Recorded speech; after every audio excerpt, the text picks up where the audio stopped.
She signed the divorce papers without a single tear. New York's most feared mafia king threw away 5 years of marriage because he believed his wife was weak, too soft, too quiet, too fragile for a world built on blood. But what Dante Valieri never knew, what no one in the American underworld ever suspected, was that the woman he discarded like broken glass was the last surviving heir of Europe's deadliest criminal dynasty. And the day he let her go was the day his empire started dying. Stay with me until the very end of this story. Hit that like button and drop a comment telling me which city you're watching from, so I can see just how far this story has traveled. The rain came down on Manhattan like the sky had cracked open and decided to bleed. It wasn't a clean rain, not the kind that washed sidewalks or made tourists look up and smile. This was a November rain, filthy, cold, thick with exhaust and noise, the kind of rain that crawled into your collar and stayed there until your skin itched. The kind of rain that turned courthouse steps into skating rinks and made lawyers clutch their briefcases against their chests like shields. Dante Valieri didn't carry an umbrella. He never carried one. Umbrellas were for people who were afraid of getting wet, and Dante Valieri was not afraid of anything.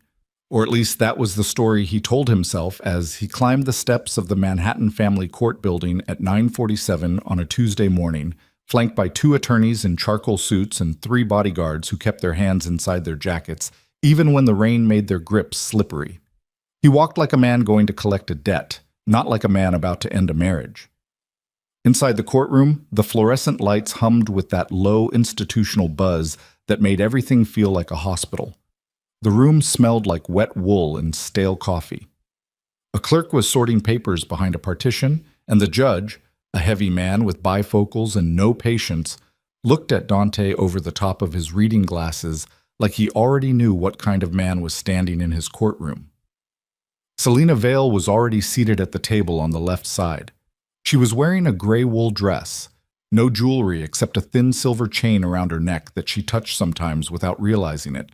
Her hair was pulled back tight, no makeup, no performance. She sat with her hands folded in her lap, and if you didn't know who she was married to, you would have mistaken her for a school teacher waiting for a parent conference, not the soon-to-be ex-wife of the most dangerous man on the eastern seaboard. Dante didn't look at her as he sat down. He hadn't looked at her, really looked at her, in months. His lead attorney, a man named Cosgrove, who charged $1,100 an hour and had a voice like gravel poured into a silk bag, slid the documents across the table and opened them to the flagged pages. Yellow tabs stuck out like tiny warning signs. Cosgrove leaned in close to Dante's ear. Standard dissolution. She gets the Tribeca penthouse, $70,000 monthly in maintenance, medical coverage for 2 years. She signed her sections this morning. Dante picked up the pen, a Mont Blanc, black and gold.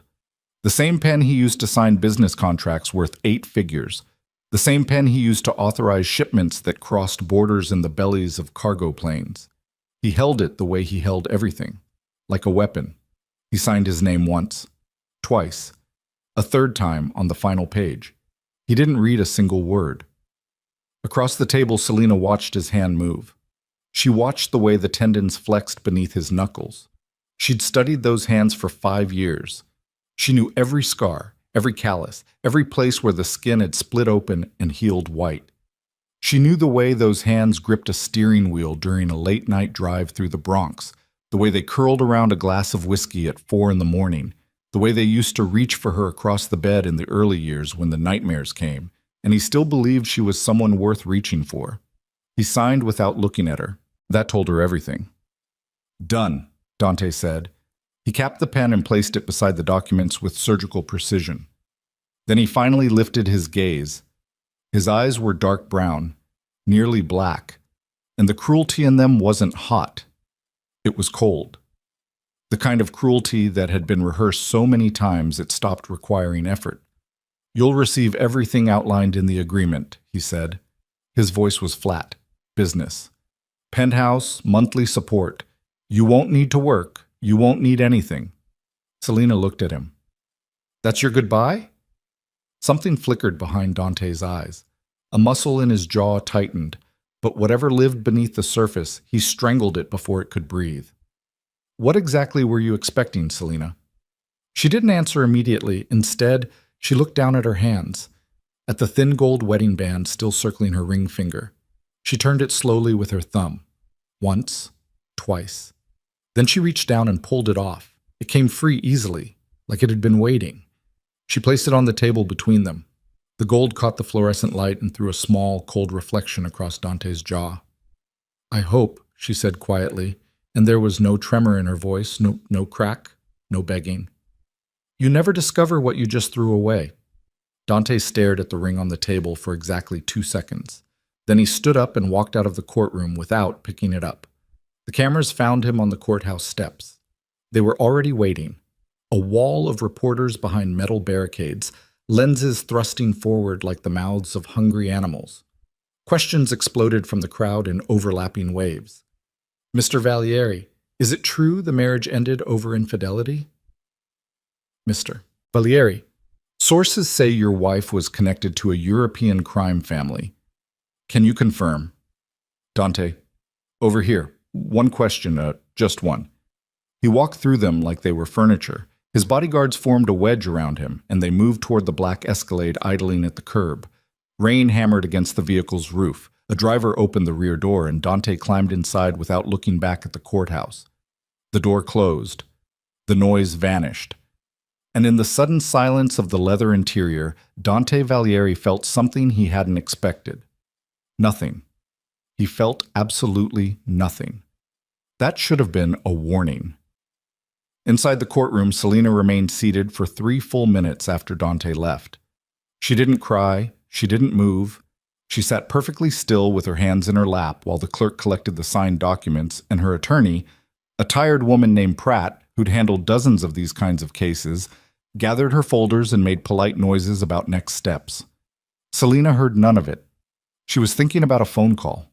2 nights ago, 3 in the morning, an unlisted number. The voice on the other end was female, elderly, and sharp, like a blade that had been sharpened so many times the steel had gone thin. "Your name," the voice said, "is not Selena Vale." Selena's blood had gone cold. "Who is this?" "Your father's name was not James Vale. He was not an accountant. He did not die of a heart attack when you were 7. Everything you've been told about your life is a fabrication." "I'm hanging up." "Your real name is Serena Maria De Luca. You were born in Palermo on the 6th of March. You were smuggled out of Sicily as an infant during a massacre that killed 47 members of your family." Selena's hand began to shake. "Your grandmother has been searching for you for 26 years. Selena gripped the phone so hard the plastic casing creaked. "And the people who tried to destroy your bloodline are still hunting you." That phone call broke something, or maybe it repaired something. Selena wasn't sure which. All she knew was that for the first time in her life, the fog she'd lived inside, that suffocating sense of not belonging, of performing a role she didn't write, began to dissolve. She wasn't weak, she had been hidden. Now, stepping out of the courthouse into the rain alone, Selena pulled her coat tight around her shoulders and descended the wet steps carefully. No bodyguards, no driver, no one. Just the rain and the traffic, and the city grinding forward like a machine that didn't care whether she existed or not. A black Rolls-Royce idled across the street. It was parked in a no-standing zone, and no police officer had bothered to ticket it. The vehicle was polished to a mirror finish, so dark it seemed to swallow the gray light around it. Rain beaded across the hood and slid down the curved fenders like mercury. The rear door opened from inside. Selena crossed the street. She stopped at the open door and looked inside. An elderly woman sat in the rear cabin. She was in her 70s, possibly 80s, with silver hair pinned back in a severe knot and a face that looked like it had been carved from marble by someone who understood suffering. She wore black silk head to toe. Emerald rings clustered across her fingers, 4 on the left hand, 3 on the right. Each one was worth more than most people's houses. Her eyes were gray. Not warm gray, cold gray. The gray of gunmetal and winter fog and stones pulled from riverbeds. "Come in," the woman said. "You'll catch pneumonia standing in the rain like a stray." Selena climbed inside. The door closed behind her. The sound of Manhattan vanished. Inside the Rolls-Royce, the air smelled like expensive leather and a perfume so old and particular it seemed to carry memories in its molecules. The woman studied Selena for a long time. Her gaze moved across Selena's face the way a collector examines a painting, checking for authenticity, for damage, for signs of forgery. "You have your mother's mouth," the woman said finally, "and your grandfather's stubbornness. I can see it already." Selena's chest tightened. "You're Vittoria." "Madame Vittoria de Luca," the old woman corrected her calmly, without heat. "And you are the last living heir of a family that has controlled the Mediterranean for over a century." Selena swallowed hard. "I don't know anything about your family." "Our family," Vittoria corrected again. "And you will learn." "Why now?" Vittoria's expression changed. Something ancient and dangerous moved behind her eyes. "Because the men who slaughtered your parents have discovered you're alive. Because they've been watching you for the last 6 months. And because your foolish ex-husband, with all his guns and soldiers and ridiculous American posturing, couldn't protect you from what's coming even if he wanted to." Selena felt the air leave the car. "How do you know about Dante?" "I know everything about Dante Valieri. I know his shipping routes. I know his bank accounts. I know the names of every man on his payroll and every politician in his pocket." Vittoria leaned forward slightly. "I also know that 3 months ago, when those bullets came for him outside that nightclub, the shooters weren't aiming at him." Selena's blood went cold. "They were aiming at you." The world tilted. Selena pressed her back against the leather seat and tried to breathe. Her mind raced backward. The nightclub, the ambush, the screaming, the bullets punching through car doors and shattering windows. She remembered collapsing beside the SUV. She remembered the bodyguard, a young man named Torres, throwing himself in front of Dante and catching 2 rounds in the chest. She remembered the way Dante looked at her afterward, the disgust, the contempt. "You froze, Selena. You just stood there." He never considered that the attack wasn't about him at all. "The Corsini family ordered it," Vittoria said. Her voice was as flat as newsprint. "They've been trying to exterminate the De Luca bloodline for 26 years. When they learned you survived the original massacre, they planted an asset in Dante's operation to locate you." "Who?" Vittoria's lips curved into something that wasn't quite a smile. "That is a conversation for later. First, you need to decide." "Decide what?" "Whether you want to live as Selena Vale, a divorced woman, alone, forgotten, waiting for the next bullet that will eventually find you in your penthouse or your grocery store or your bed." Vittoria paused. "Or whether you want to become what you were born to be." Selena's hands were trembling. She pressed them flat against her thighs and forced herself to be still. "And what is that?" "A De Luca."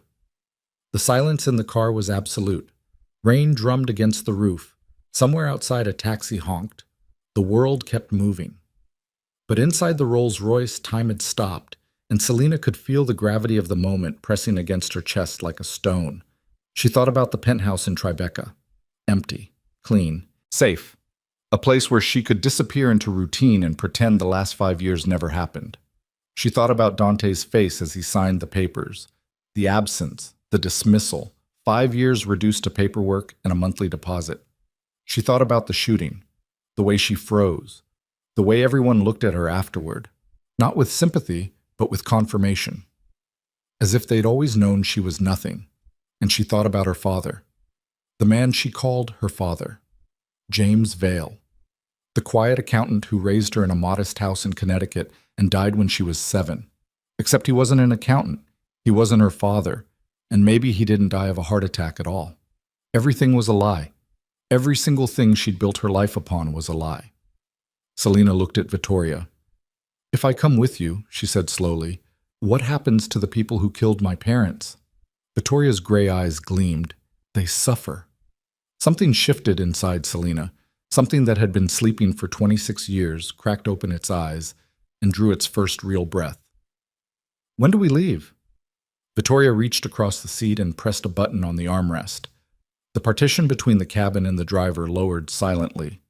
"Airport," Vittoria said. "Now." The Rolls-Royce pulled away from the curb. Selena didn't look back at the courthouse. She didn't look back at Manhattan. She didn't look back at anything. Meanwhile, across the city, Dante Valieri sat in the back of his Escalade and stared at his phone. Marco Santini, his underboss, the man who'd run his operation since the early days, had called 4 times in the last hour. Dante hadn't answered. He didn't want to talk business. Not today. Today was supposed to feel like relief, like a chain being cut, like the removal of dead weight. Instead, his chest felt hollow.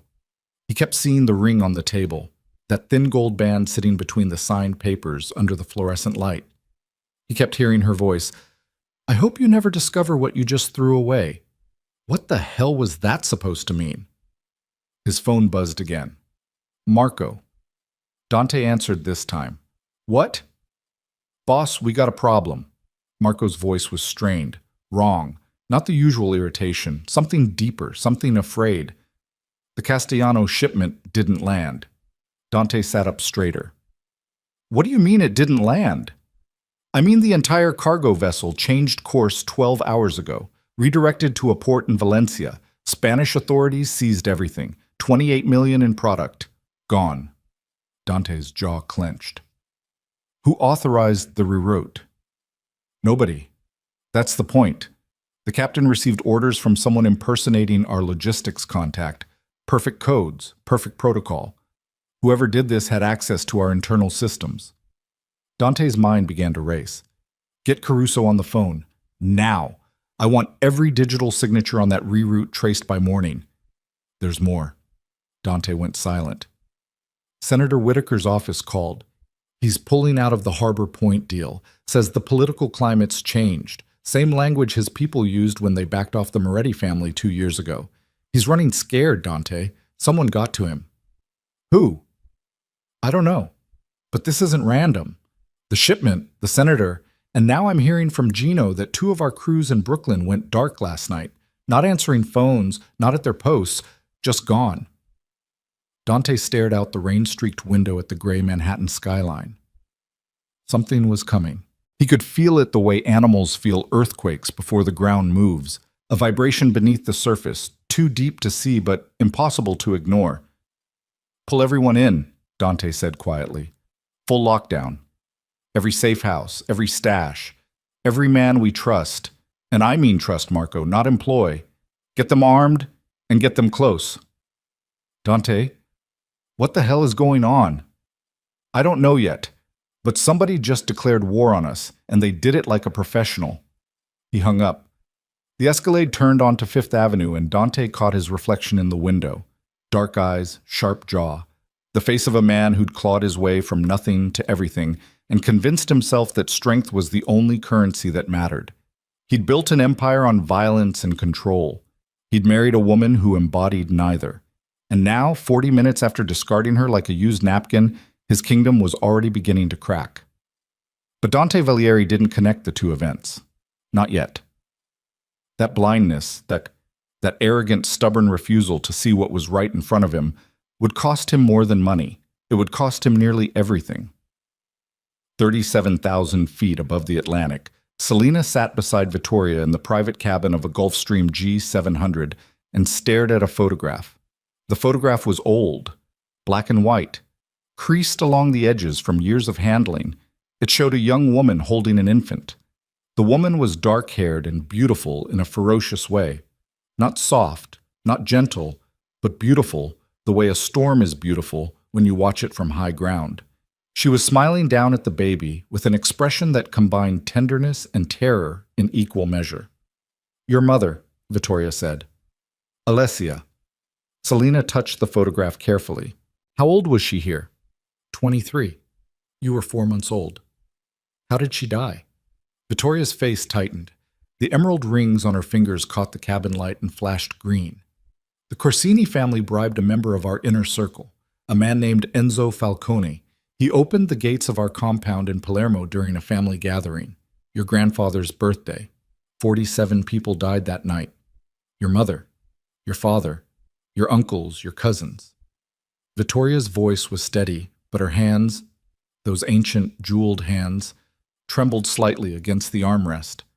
"I survived because I wasn't at the compound. I was in Rome on business. By the time I returned, there was nothing left but smoke and blood. And me? A woman named Clara, your nursemaid, carried you out through a servant's passage during the massacre. She drove through the night to Naples, where an associate smuggled you onto a cargo ship bound for New York. You were placed with a man named James Sullivan, not Vale, who owed our family a considerable debt. He raised you under a false identity and was instructed never to contact us. He died when I was 7. He was killed when you were 7. The Corsini family found him, but by then his sister had already moved you to Connecticut under yet another name. The trail went cold. Vittoria paused. Until 6 months ago, when one of my intelligence operatives intercepted a Corsini communication mentioning your married name. Selina set the photograph down. So they know exactly where I am. They knew exactly where you were. As of this moment, you are no longer Selina Vale. You are no longer in New York. And by the time their people arrive at the Tribeca penthouse tomorrow morning, you will already be inside the most protected estate in southern Europe. And then what? Vittoria's gray eyes sharpened. And then I teach you who you are. Selina looked out the window. The Atlantic was black beneath them, a vast, featureless void stretching in every direction. Behind her lay everything she'd known. Ahead of her lay everything she didn't. She was 31 years old. She had been a quiet wife, a polite smile, a body that took up space in expensive rooms without disturbing anything. And none of it, not a single moment of it, had been real. Vittoria. Yes? The man inside Dante's organization, the Corsini plant you mentioned. Who is it? Vittoria looked at her with something that might have been approval. His name is Marco Santini. Selina felt the plane shudder beneath her. Marco, Dante's underboss, his most trusted lieutenant, the man who had stood beside him for over a decade, the man who was, at this very moment, standing inside the heart of Dante's collapsing empire with a knife behind his back and a loyalty that belonged to someone else entirely. Selina closed her eyes. And somewhere over the dark Atlantic, 37,000 feet above an ocean that swallowed ships and secrets with equal indifference, the last surviving heir of the De Luca dynasty made a decision she could never take back. She would not warn Dante. Not yet. Not until she was ready. Not until she had become something he would never see coming. Sicily smelled like salt and blood and jasmine. Selina noticed that the moment she stepped off the Gulf Stream onto the private airstrip cut into the hillside above Taormina, the Mediterranean wind hit her face like a slap, warm, sharp, carrying the scent of something ancient and unresolved. The tarmac was cracked. Weeds pushed through the asphalt in stubborn green lines. 3 armored SUVs waited in a row beside the runway, engines running, drivers standing at attention with their hands clasped in front of them like pallbearers. Vittoria descended the aircraft stairs slowly. She moved with the deliberate care of a woman who understood that age was not weakness. It was simply a different kind of weapon. 2 men in dark suits flanked her immediately, and one of them, a broad-shouldered man in his 50s with a face like hammered copper, leaned close and whispered something in Italian. Vittoria nodded once. "The estate is ready," she said to Selina without turning around. "Come." The drive took 40 minutes along a cliff road so narrow that Selina could see the Mediterranean crashing against the rocks 200 feet below through the passenger window. The water was impossibly blue, not the gray-green of the Atlantic she knew from New York, but a deep, violent blue that looked like it could pull you under and never give you back. The De Luca compound appeared around a final curve like something from a fever dream. It wasn't a house. It wasn't even a mansion. It was a fortress. Ancient stone walls rising 30 feet high, topped with iron spikes that had gone black with age. Guard towers stood at each corner. Armed men walked the perimeter in pairs, carrying automatic rifles with the casual ease of men who'd carried them every day of their adult lives. Beyond the walls, the main estate spread across the hilltop in a sprawl of terraces, courtyards, and gardens that overlooked the sea in every direction. The gates opened as the convoy approached. Inside, the compound was quieter than Selina expected. Stone pathways wound between olive trees and fountains that had been running for centuries. The main house was enormous. 3 stories of weathered limestone with shuttered windows and iron balconies draped in bougainvillea so thick it looked like the building was bleeding purple. Vittoria led her through the front entrance into a hall lined with portraits. Selina stopped. The faces staring down at her from the walls were her own. Not exactly, but close enough to make her stomach drop. The same dark eyes, the same sharp jawline, the same mouth that curved slightly downward at the corners, as if smiling required a conscious decision. Generation after generation of De Luca women looked down at her from gilded frames, and every single one of them carried the same expression. Not cruelty, not softness, but an absolute terrifying certainty. "Your mother hung at the end of the hall," Vittoria said. "Third from the left." Selina walked toward it. Alessia De Luca stared back at her from a portrait painted when she was barely 20. She was beautiful, not in the way magazines meant, but in the way that made you uncomfortable. There was something predatory in her eyes, something that said she'd already decided how the conversation would end before you opened your mouth. "She looks angry," Selina whispered. "She was angry," Vittoria replied. Angry was what kept her alive for as long as she lasted. The old woman stood beside Selina and studied her granddaughter's face with clinical precision. "You have her bone structure, but you carry your emotion differently. She wore it on the outside. You bury it. Is that a weakness?" "It depends on what you do with what you bury." Vittoria turned and walked toward a heavy wooden door at the end of the hall. "Training begins tomorrow. Tonight, you rest. Tomorrow, you stop being Selina Vale." The door closed behind her with a sound like a coffin lid. Selina stood alone in the portrait hall and listened to her own breathing echo off the stone walls. She didn't sleep that night. She sat on the edge of a bed that was older than any building she'd ever entered and stared at the Mediterranean through the open window while the wind moved through the room like a living thing. Her mind wouldn't stop. It kept looping back through the same circuit. Dante's face in the courtroom, Vittoria's voice on the phone, Marco Santini's name sitting in her chest like a swallowed blade. Marco. She'd met him dozens of times. He came to dinner at the penthouse. He brought wine on holidays. He called her Mrs. Valieri with that warm, easy smile of his, and she'd always thought he was one of the decent ones, one of the men in Dante's world who hadn't yet been completely swallowed by it. And the entire time he'd been feeding information to the people who murdered her parents. Her hands curled into fists against the bedsheet. Something was changing inside her. She could feel it. A slow tectonic shift, like plates moving beneath the surface of the earth. The woman who froze during the nightclub shooting. The woman who smiled politely while mafia wives tore her apart at charity dinners. The woman who endured 5 years of being treated like furniture in her own marriage. That woman was dissolving. And what was emerging underneath terrified her, because it didn't feel new. It felt like something that had always been there. Waiting.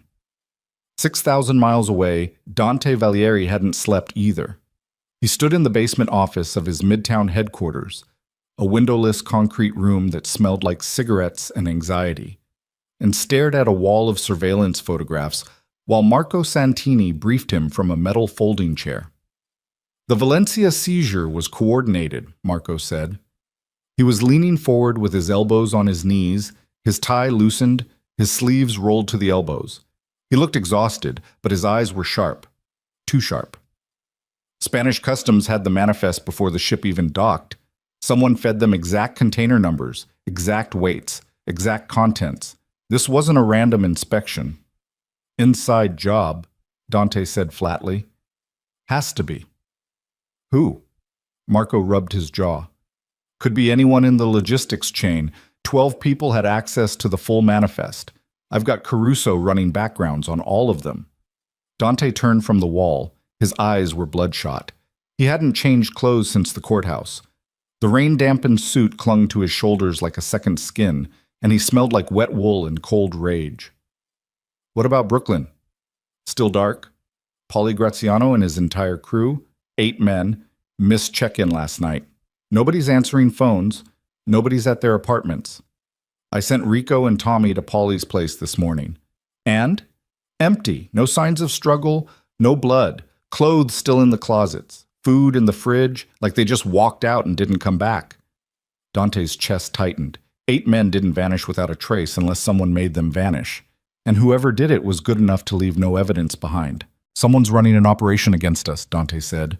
Not a rival crew, not a street gang. This is systematic. They're hitting infrastructure, not people. Yet, Marco added, the word hung in the air like smoke. Dante looked at him. Marco met his gaze without flinching, steady, loyal, unreadable. The face of a man who'd stood beside Dante through 15 years of wars, betrayals, arrests, and funerals. The face of a man Dante trusted more than anyone alive. The face of a traitor, but Dante didn't know that yet. Double the security on all remaining operations, Dante said. Move the reserve cash out of the Garment District vault. Split it between the Jersey House and the Queen's safe room. And I want a meeting with every captain by tomorrow night. Done. One more thing. Dante paused. His voice dropped. Where's Selena? Marco blinked. What? My ex-wife. Where is she? How would I know? She's at the penthouse, isn't she? You just signed the papers yesterday.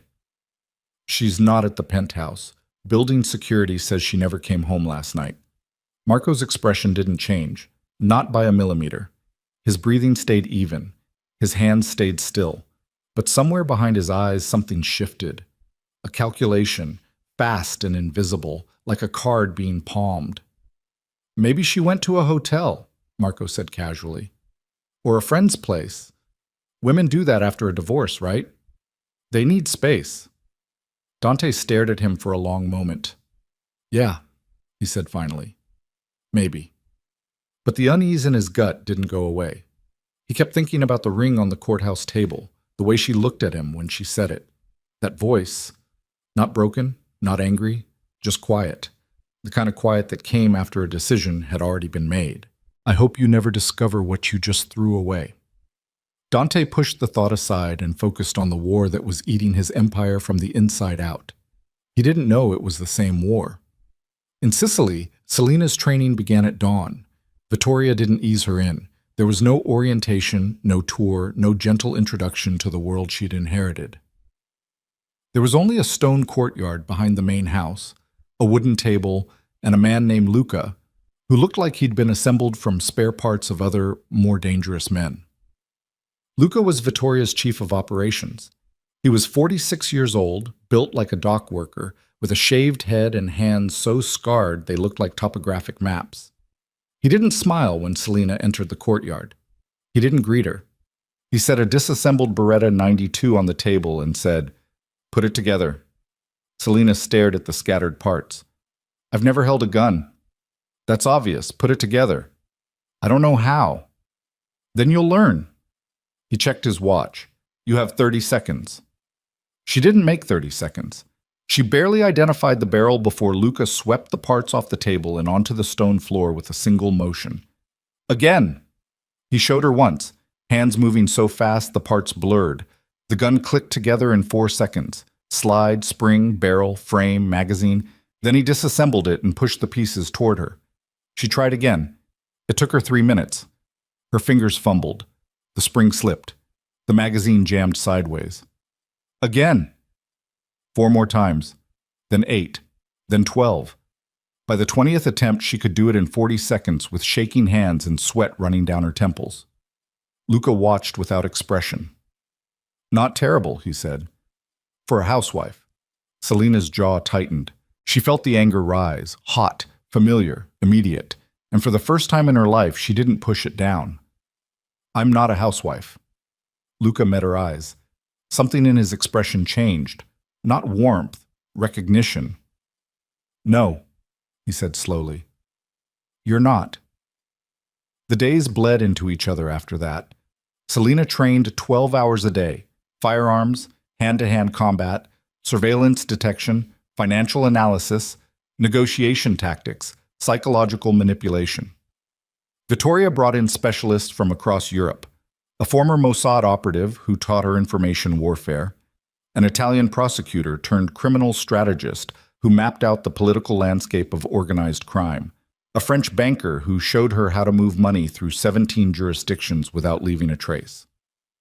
Selena absorbed it like dry ground absorbing rain. What shocked everyone, including Vittoria, was how fast she learned.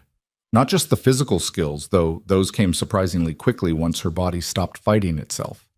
It was the strategic thinking, the pattern recognition, the ability to sit in a room full of information, discard 90% of it, and zero in on the single detail that mattered.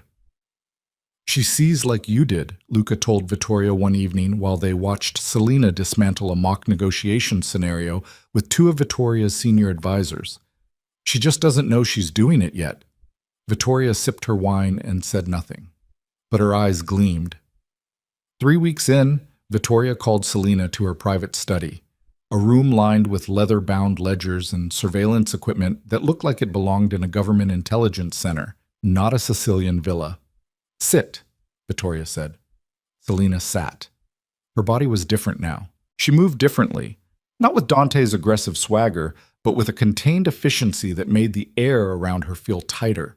Her posture had changed. Her hands were calloused. The gray wool dress from the courthouse was gone, replaced by black-fitted clothing that made her look like she'd been dipped in shadow. "Tell me about Marco Santini," Vittoria said. Selena's stomach clenched. "He's Dante's underboss, been with him since the beginning, runs day-to-day operations, manages the captains, handles internal discipline. And personally? Charming, careful, always the calmest person in the room." Selena paused. "He brought flowers to our anniversary dinner last year. Tulips. Said his mother used to grow them. His mother died in a Corsini labor camp outside Naples when he was 12, Vittoria said flatly. She never grew anything except fear. Marco Santini was recruited by the Corsini family at age 15 and placed inside American organized crime networks as a long-term intelligence asset. He was assigned to Dante Valieri's organization 7 years before you married him." Selena's nails dug into the arm of the chair. "Everything he's done, every crisis he's managed, every rival he's eliminated, every territory he's secured for Dante has been choreographed to position himself as indispensable while feeding critical intelligence back to the Corsini network." Vittoria opened a folder and slid 3 photographs across the desk. "These are the men Marco has been communicating with. Encrypted channels. Satellite phones routed through Albanian relay stations." Selena looked at the photographs. 3 men she'd never seen. Hard faces. European. One of them had a scar running from his left eye to his jaw, thick and white like a worm burrowed under the skin. "The man with the scar is Pietro Corsini, the current head of the family that murdered your parents." Selena stared at the photograph. She felt nothing, and that absence of feeling frightened her more than rage would have.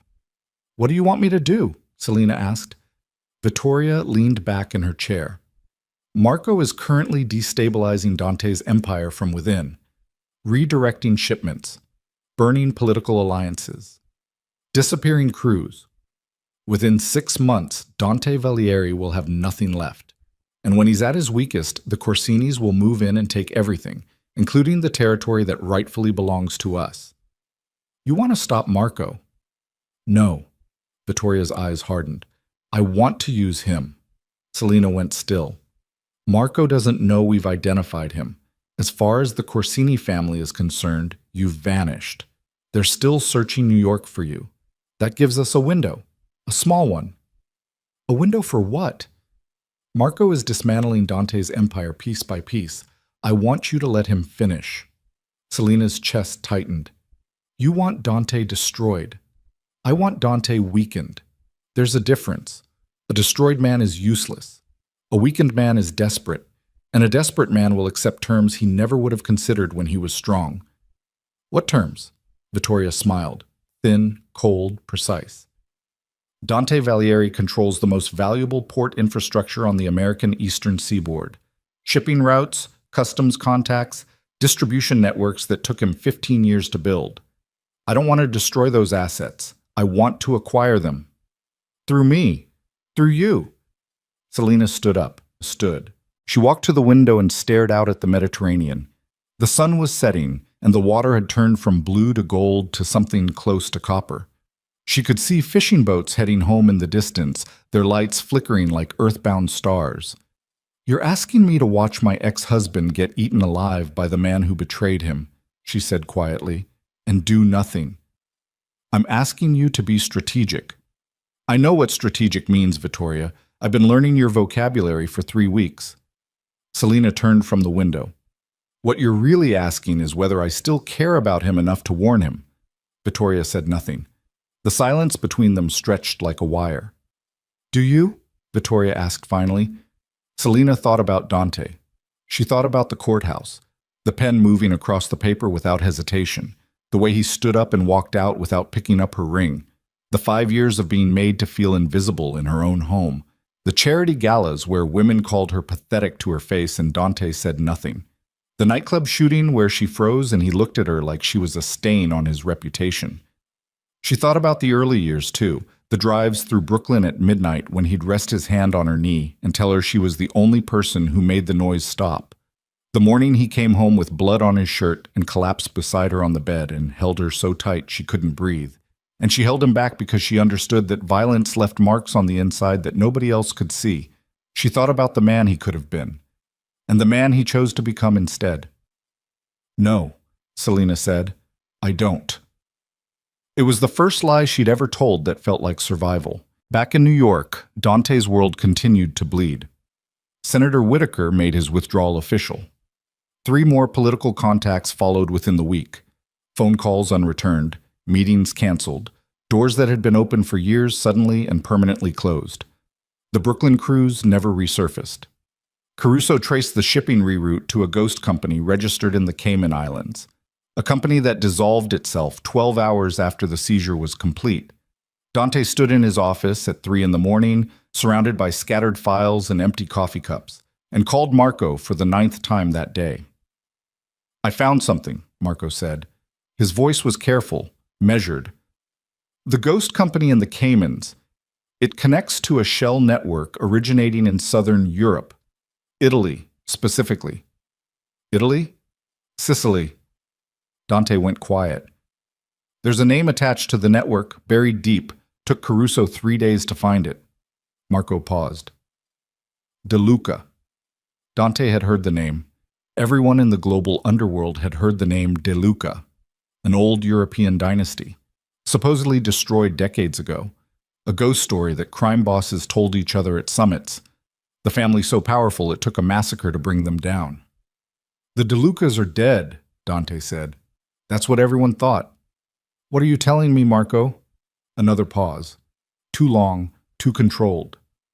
I'm telling you, Marco said slowly, that somebody wearing a dead family's name just stole $28 million from you, and they're not done. Dante hung up the phone. He stood alone in his office, and for the first time in 15 years of running one of the most feared organizations in the eastern United States, Dante Valieri felt something he refused to name. It lived in his chest. It tasted like metal. It felt like the moment before a building collapses.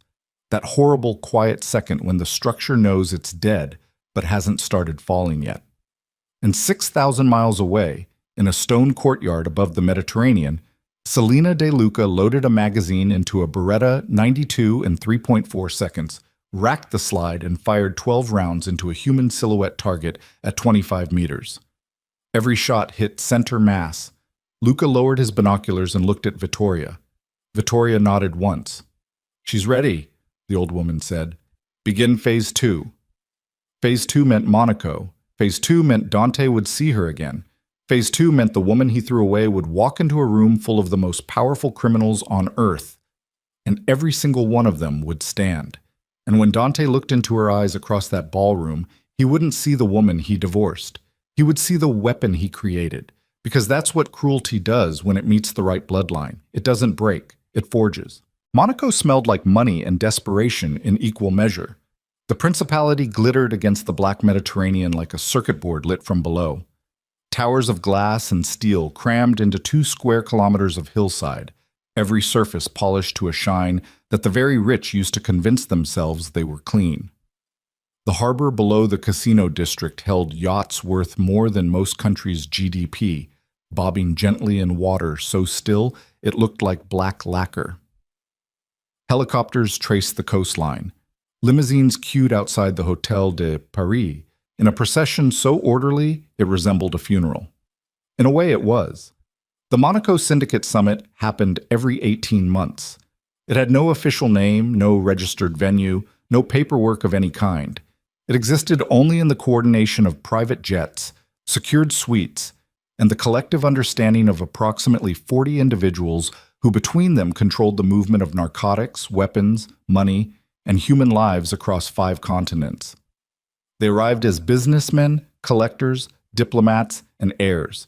They met in rooms swept for surveillance 3 times daily. They made decisions that shaped the world and left no record. Vittoria had attended every summit for 30 years. Tonight, she was bringing her granddaughter. Selena stood in front of a floor-length mirror in a suite on the 7th floor of the Hotel Hermitage and did not recognize herself. The woman in the mirror wore a black couture gown, not the gray wool of the courthouse, not the fitted black training clothes of the Sicilian compound, but something engineered with surgical precision. The fabric was a matte silk that swallowed light without reflecting it, cut close at the shoulders and flowing at the base, and worked through with emerald thread so fine it was nearly invisible until the light caught it and the green blazed like something alive.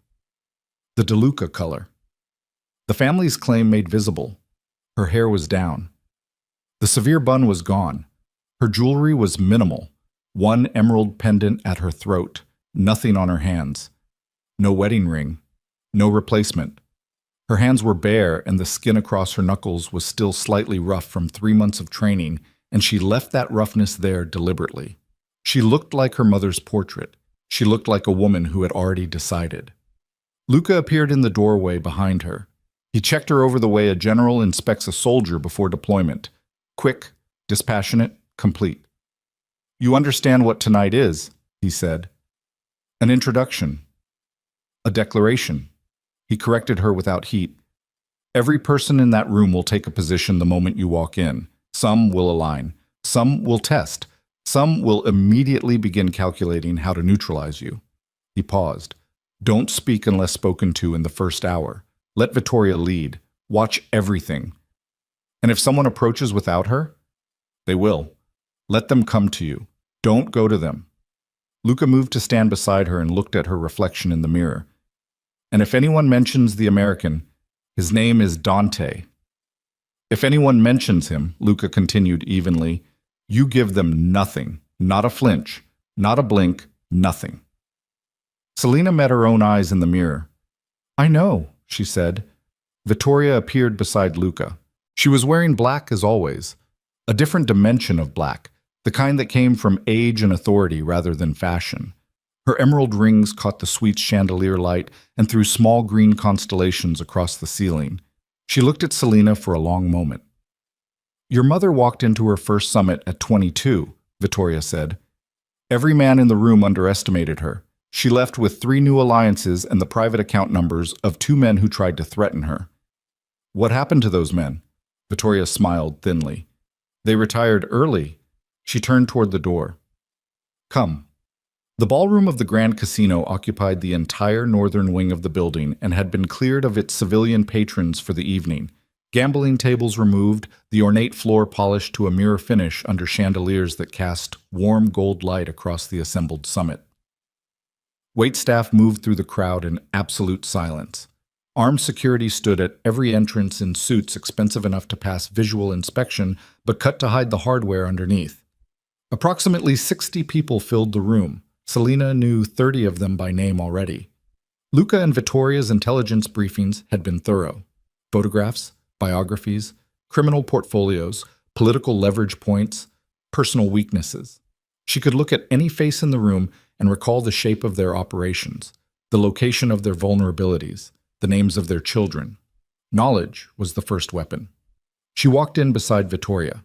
The room didn't react immediately. These were professionals, men and women who had survived decades in a world that consumed the expressive and the careless. But awareness rippled outward from the entrance like a stone dropped in still water. Heads turned. Conversations paused mid-sentence. Eyes moved across Selena's face and registered something they hadn't expected. She saw the calculations happening in real time. Who is she?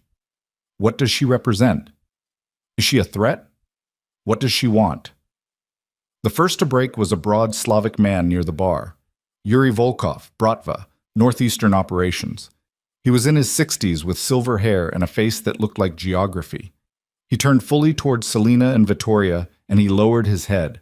Not a bow, just a fractional dip of the chin, the acknowledgement of one serious person by another. Vittoria returned it. Selena held his gaze for exactly 2 seconds, then moved on. Others followed. Not everyone. Not the French contingent near the east windows. Not the 2 men from the Medellin network who watched her with flat, unreadable eyes. But enough. Enough to signal that the De Luca name, dormant for 26 years, was being spoken again in rooms where it mattered. The evening progressed in the way summit evenings always did. Conversations that sounded like small talk and contained multitudes. Arrangements concluded beneath a layer of social pleasantry so thick you could drown in it. Selena moved through the room beside Vittoria and said little. She listened. She remembered everything. She filed away micro-expressions and verbal hesitations and the geography of who stood near whom and who made sure to avoid eye contact with whom. She was good at this. She'd always been good at this. 5 years of standing in rooms full of dangerous men, saying nothing, and observing everything. Dante had seen that as weakness.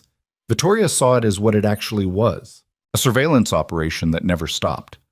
Then, at 10:47 in the evening, the ballroom doors opened again, and Dante Valieri walked in. Selena saw him before he saw her. He was flanked by 2 bodyguards and an attorney she didn't recognize. A sharp-featured man in his 40s who carried a leather portfolio with the tense grip of someone operating outside his comfort zone. Dante looked exactly as she remembered. Dark suit, no tie, the top button of his shirt undone. He moved through the room the way he always moved, like the space around him owed him passage. But something was different. She saw it immediately because she knew how to look at him. The set of his jaw was harder than usual, too hard, the kind of hardness that comes from holding something together by force rather than conviction. The circles beneath his eyes were deep. His left hand moved to his jacket lapel and away again in the small, almost invisible gesture she'd seen him make 100 times when he was trying not to show that he was calculating odds and didn't like the numbers. Dante Valieri was afraid. He just didn't know how to be afraid in a way that showed. She watched him scan the room, the professional sweep of someone assessing exits and threats, and then his gaze moved across the central floor and stopped. Stopped cold. He found her face in the crowd the way a compass finds north. Not gradually, not accidentally, like some animal recognition that bypassed intelligence entirely. Selena didn't move. She held his gaze across 40 feet of polished marble and chandeliered air and the assembled wealth and violence of the international underworld, and she felt nothing that she let show.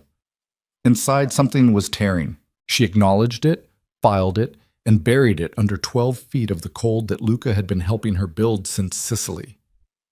She watched Dante's face change. Confusion first, then the specific horror of someone who has misclassified something irreversibly and is only now understanding the scale of the error. Then something worse, something she didn't have a clean word for, something that lived between grief and fury and the physical sensation of the ground opening under your feet. Across the room, Vittoria materialized at Selena's shoulder like smoke. "He sees you," Vittoria murmured. "Yes." "Good." The old woman moved away. "Let him look." Later, after the formal proceedings, after the handshakes and the whispered arrangements and the distribution of encrypted contact details, Dante found her on the balcony. She knew he would. She'd positioned herself there deliberately. The balcony overlooked the harbor, and the lights of the moored yachts reflected in the black water below like a drowned city. The air was warm and faintly chemical, the way coastal night air gets when there's too much civilization nearby. Selena stood with her hands resting lightly on the stone railing and listened to his footsteps approach across the terrace tile. He stopped 6 feet away. She didn't turn around. "Selena." His voice was different, stripped of the bureaucratic coldness from the courthouse. This was the raw version, the one that only came out when he'd run out of performances to give. "That's not my name," she said. Silence. She turned then, slowly, the way you turn when you already know what you're about to see and you want to make sure you see it completely. Dante looked like a man standing at the edge of something he'd been falling toward without knowing it. His face was open in a way she hadn't seen in years. The careful armor gone, stripped off by the shock of finding her here, like this, surrounded by people who bowed their heads when she moved. "What the hell is this?" he said, low, controlled, barely. "This is the answer to your question." "What question?" "The one you asked at the courthouse." She tilted her head slightly. "What exactly were you expecting?" She let the words land. "This is what you were throwing away." Dante's jaw tightened. She could see the muscle working. "You lied to me." "No." The word came out clean and without apology. "I didn't know who I was for most of our marriage, and when I started to find out, you'd already decided I wasn't worth talking to." "You could have told me." "Would you have listened, Dante?" She watched his face. "When? At which dinner where you spent the whole meal on the phone? During which argument where you told me I was too fragile to understand your world? After the shooting, when you looked at me like I was something you'd stepped in?" He didn't answer, because they both already knew. "You destroyed my operations," he said. The businessman's voice now, harder, dangerous, trying to find ground. 28 million in Valencia. My political network. The Brooklyn Cruise." Selena's expression didn't change. "Your underboss destroyed your operations." Dante went still. "Marco has been feeding intelligence to the Corsini family for 7 years, Selena said. Her voice was completely level, like she was reading from a document. "He was embedded in your organization before you ever met me. Every shipment he's burned, every contact he's severed, every crew that's gone dark. That's the Corsinis clearing the board. When you're weak enough, they'll move on your territory directly." She watched the information hit him, watched him process it, watched the specific devastation of a man learning that the person he trusted most was the one cutting his throat. "That's not possible," Dante said, but it came out hollow, like a statement that had already collapsed from the inside before it finished leaving his mouth. "The encrypted communications run through Albanian relay stations. I have the contact numbers, the message logs, and photographs of Marco meeting with Pietro Corsini in Zurich 4 months ago."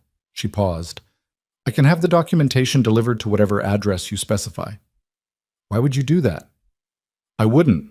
Not for free." Something moved behind his eyes. Recalibration. Despite everything, despite the shock and the confusion and whatever was happening in his chest that he wouldn't name, the man was still a strategist. He was already looking for the leverage, the angle, the cost. That was Dante. That would always be Dante. "What do you want?" he asked. "Tonight? Nothing. I'm not negotiating with you tonight." She straightened and turned back toward the ballroom doors. Tonight was just an introduction. "Selena." "Serena." She said it over her shoulder without stopping. "My name is Serena De Luca."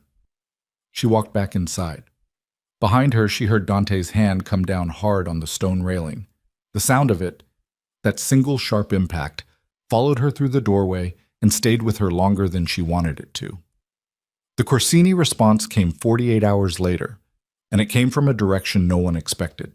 Selena was in Vittoria's study at 2 a.m, working through financial intelligence on the Corsini network's European banking structure when Luca walked in without knocking.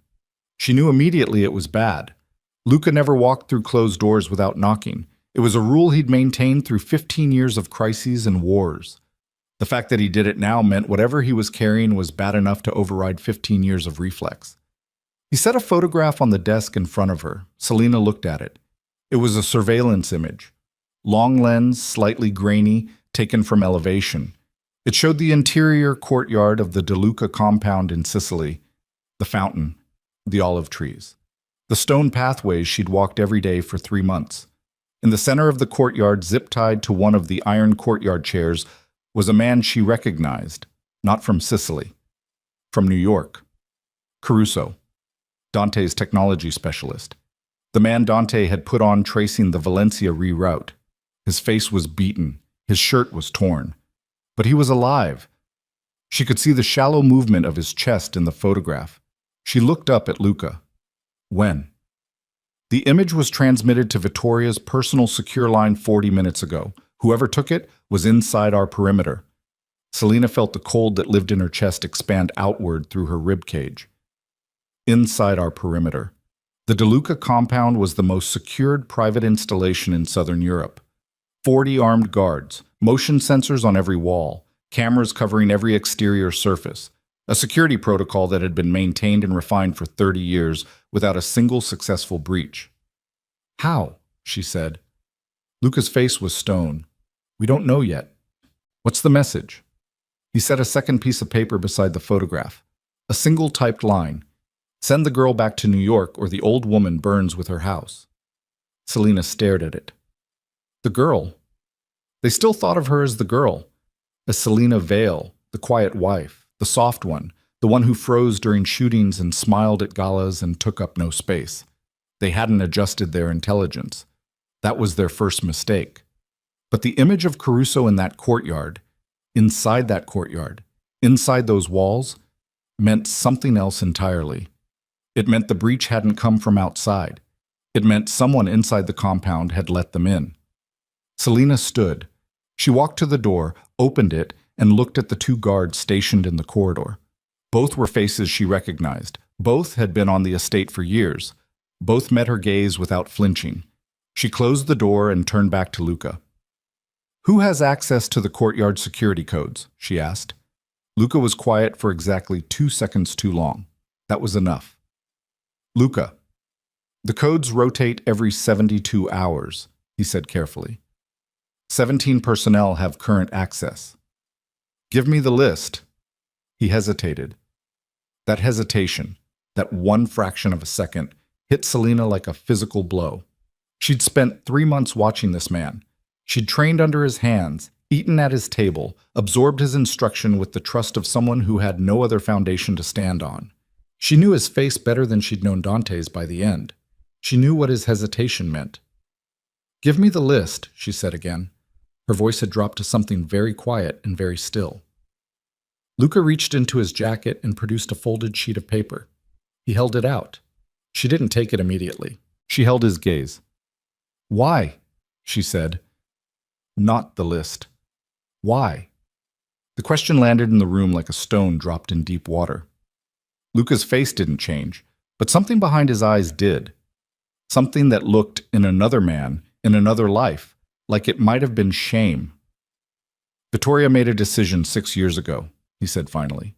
"A decision I disagreed with. She aligned with Cassian Moreau, a French syndicate operator, in a weapons arrangement that I believed was a mistake. When I expressed that opinion, she made clear my role was operations, not strategy." Selena waited. "Cassian Moreau has been building toward unifying the European network under a single structure for a decade.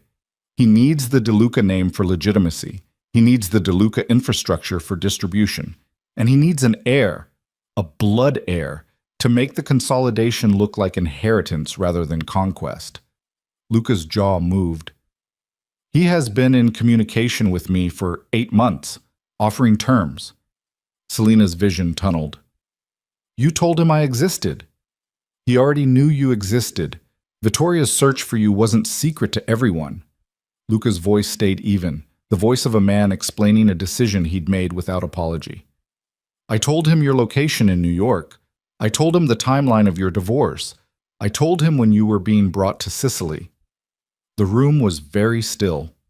Selena breathed, in through the nose, out through the mouth, the way Luca himself had taught her during the early training sessions when he'd stood over her and made her fire a weapon while deliberately spiking her adrenaline until her hands shook. Control the body. The body follows the mind. The mind follows the decision. "The shooters in New York," she said, the nightclub. "Corsini operation. Separate from Cassian. They both want you. For different reasons." "But you knew the Corsinis had a target on me." "Yes." "And you said nothing." "No." Selena looked at the man who had trained her for 3 months, the man whose hands had physically guided her grip on a weapon, the man who had looked at her in a courtyard 6 weeks ago and said she was ready. She thought about the Beretta she'd left on the desk 3 rooms away. She thought about the 12 rounds, center mass, at 25 meters. Then she thought about Vittoria. "Does my grandmother know?" "Not yet." "Then we're going to tell her." Luca blinked. "Right now," Selena said. You're going to walk with me to her room, and you're going to tell her everything. Every communication, every piece of information you gave to Cassian Moreau, every detail. Selena. Or, she said, and her voice had become something she didn't quite recognize, cold and absolute in a way that felt too natural, too easy, like a door she'd been born knowing how to open. I will call the guards into this room and have them take you down to the lower level, and I will ask the questions myself. And I trained with you long enough to know exactly how to make that conversation last. Luca stared at her. In his face, that scarred, hammered, unreadable face, something moved. Something that might have been the first real surprise he'd felt in years. He'd trained her to be the weapon. He hadn't considered she'd be pointed at him. She'll kill me, he said quietly. Probably, Selena agreed. That's your problem, not mine. Walk. Vittoria's reaction was not what Selena expected. She expected fury. The cold fury of a woman betrayed by someone she'd trusted for 2 decades, someone who'd stood at her shoulder through wars and losses, and the long, hollow years of searching for a granddaughter she feared was already dead. What she got was silence. Vittoria sat behind her desk in her silk robe and listened to Luca's full accounting without interrupting once. Her face was absolutely still. Her hands lay flat on the desktop. Her gray eyes moved between Luca and the photographs and the typed threat with the mechanical precision of a machine processing inputs. When Luca finished, Vittoria sat quietly for a long time. Then she looked at Selena. You didn't let the guards handle him, Vittoria said. No. Why? Because I needed the information intact, and because I wanted to see if he'd tell the truth. Did he? I think so. Vittoria turned her gaze back to Luca. Whatever lived in that gaze, Luca received it without looking away. The courage of a man who'd already accepted the cost. Leave us, Vittoria said to Luca. Wait in the hall. Luca rose. He walked to the door without looking at Selena. Without another word. The door closed behind him. Vittoria's hands, those emerald-ringed ancient hands, trembled slightly against the desktop. Only slightly. Then they stilled. Cassian has been moving toward this for years, she said. Her voice was very quiet. I knew he wanted the network. I didn't know he'd turned Luca. What do we do? Vittoria was quiet. Cassian will make a public move now. The threat was theatrical, not operational. He wanted us to know he had reach inside the compound. He wanted us afraid. She paused. He's going to present himself at the next summit contact as a peacemaker. He'll offer terms, full absorption of the DeLuca network under his umbrella, with you positioned as a figurehead heir, a title with no power. And if we refuse, Vittoria looked at her granddaughter with the eyes of a woman who'd buried every person she'd ever loved and kept moving anyway. He burns the estate, she said simply. He kills me. He takes you alive because he needs the bloodline, and he places you in an arrangement you cannot refuse. Selena absorbed this.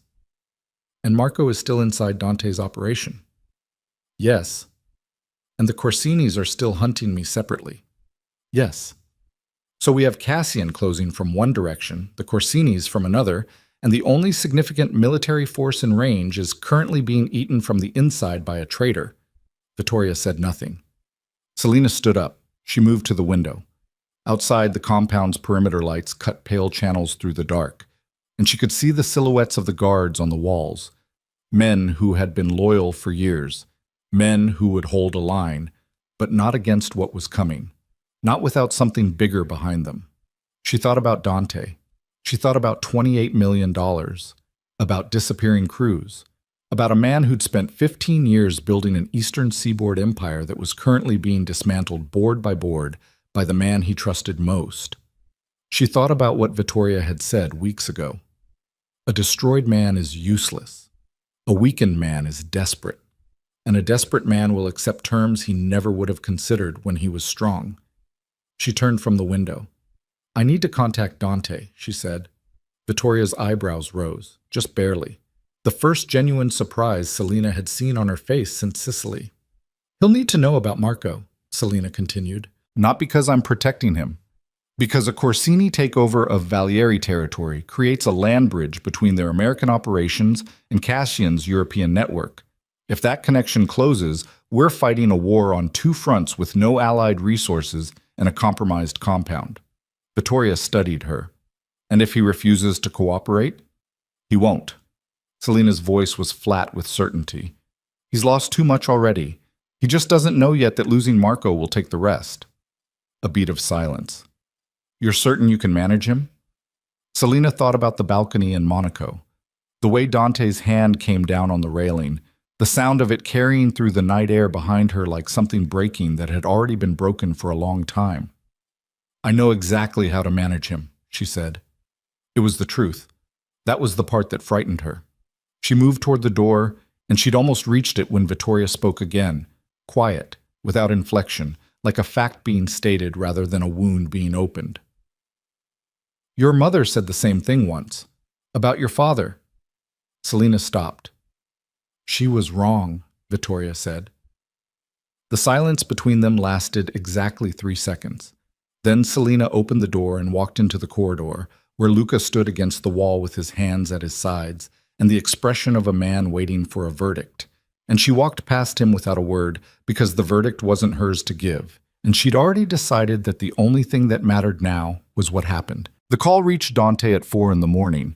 He was in the back of a car somewhere on the A8 outside Nice, heading back from Monaco with his attorney and 2 bodyguards, and the city lights had thinned out to nothing but highway darkness, and the occasional flash of a passing truck when his encrypted phone buzzed against the leather seat. Unknown number, European routing. He almost didn't answer. Dante. Her voice. He sat up straighter without meaning to. The attorney beside him glanced over and Dante turned toward the window so fast the man flinched. Where are you? Dante said.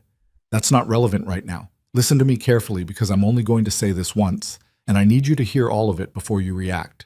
Selina, Marco Santini has been working for the Corsini family for 7 years. He's the one who burned the Valencia shipment. He's the one who pulled Whitaker. He's the one who made your Brooklyn cruise disappear. A pause. Not for effect. For precision. Like someone checking that the words being delivered match the ones intended. The Corsinis are planning to move on your territory directly within the next 30 to 45 days. Marco's job is to make sure there's nothing left to defend when they arrive. The highway moved beneath the car. Dante stared at the darkness outside the window and felt something happen in his chest. A slow, catastrophic restructuring, like tectonic plates shifting underwater. No noise, no drama, just the deep foundational movement of something that would never go back to where it was. How do you know this? He said. His voice was very controlled, dangerously so. I've had access to Corsini intelligence files for 6 weeks. Message logs, contact networks, account records, all of it. Send me the documentation. I will. But not until we've reached an agreement. An agreement? He said the 2 words slowly, like he was testing their weight. I have a Corsini problem. You have a Corsini problem. In approximately 72 hours, both our problems are going to converge in a way that neither of us survives separately. The car turned off the highway. Dante pressed his thumb against the window glass and felt the cold through it. What do you need? He said. Your soldiers and your port access, and Marco Santini handled before he realizes you know. And what do I get? The documentation on the Corsini network, every account, every contact, every operational detail you need to dismantle them completely. She paused again. And the name of every political contact they've already turned against you, so you know who to trust. Dante was silent for a long time. The car pulled into the underground parking structure of his Nice hotel, and the engine cut. His bodyguards looked at him. His attorney looked at him. He waved them out with 2 fingers and stayed in the vehicle alone. Selina, he said when the doors had closed, why are you doing this? The silence on the line was different from the professional pauses that had come before it. This one had weight in it, texture. Because the people trying to destroy you are the same people who murdered my parents, and I'm not willing to let them win just to spite you. Another beat. Don't make me regret telling you that. The line went dead. Dante sat in the dark parking structure and held the phone in his hand and breathed. Then he called Marco. He made his voice sound tired, not difficult because he was exhausted, and irritated, which required no performance at all. He told Marco he was heading back to New York in the morning and needed a full operational briefing. He told Marco to prepare a complete account of all current security protocols, active crew placements, and reserve asset locations. He told Marco to be at the Midtown office by noon. Marco said, "Of course, boss." He said it with that familiar warmth, calm, steady, the voice of a man who knew his own ground. Dante hung up and sat in the darkness for another 3 minutes. Then he called his most trusted soldier. A man named Vincent, who had been with him since before the operation, had a name, a man whose loyalty Dante had tested in ways that left scars on both of them, and told him to pull Marco's communications for the past 90 days using an external system Marco didn't know existed. "All of it," Dante said. "Every channel. I want it by 6 a.m. Vincent didn't ask why. That was why Dante trusted him. At 6:12 in the morning, Dante sat at a desk in his hotel suite and read through 3 months of Marco Santini's encrypted communications. He read them twice, beginning to end. Then he set the printed pages face down on the desk and pressed both palms flat against them and stared at the wall for a long time. 15 years. 15 years of wars fought together, losses absorbed together, the accumulated weight of shared survival that Dante had always believed was the closest thing to actual loyalty that a world like his could produce. All of it. Every dinner, every strategy session, every moment of confided fear in the small hours of the morning when the violence of the life became too heavy to carry alone. All of it had been a performance. A long, patient, expertly maintained performance by a man who had been pointed at Dante like a weapon before they'd ever met. Dante felt something close inside him, not the hot closure of rage, the cold closure of a decision made. He picked up his phone. "Vincent," he said, "get the car and bring Reyes." He was in the air before 9. Selena met him in Palermo. Not at the compound. Not yet. On neutral ground, which in this context meant a private dining room above a restaurant in the old city that Vittoria controlled so completely the staff had been replaced with De Luca personnel 3 years ago. The room was small, 1 table, 2 chairs, a window overlooking a sun-drenched piazza where pigeons walked across ancient stone like they owned it. Dante arrived first. Of course he did. He always arrived first, always needed to see the room before anyone else entered it. He was standing at the window when Selena came in, and he turned when the door opened. He looked worse than Monaco. The circles under his eyes had deepened into something structural. He'd shaved, but the blade had been unsteady, and there was a small cut along his jawline he'd pressed a piece of tissue against and forgotten about. His suit was the same one from the flight. He looked like a man who had been awake for 30 hours making decisions he couldn't take back. Selena sat down. He looked at her for a moment. That same unguarded look from the Monaco balcony, the one that lived beneath every performance. And then he sat across from her and put the printed documentation on the table. "It's all there," he said. "Every communication Vincent pulled. It matches what you sent me." "I know. 7 years." His voice was flat, not because he was trying to control it, because the flatness was what lived underneath after the shock finished processing. "He was in my house. He was at my table. He stopped. His jaw moved. "He was there the night of the nightclub. He knew the Corsinis were targeting you, and he said nothing. He probably confirmed my location to them beforehand." Dante's eyes closed briefly, just briefly. 1 second of something that wasn't permitted to last longer. "He's in New York right now," Dante said. "Noon meeting. He doesn't know Vincent pulled his files."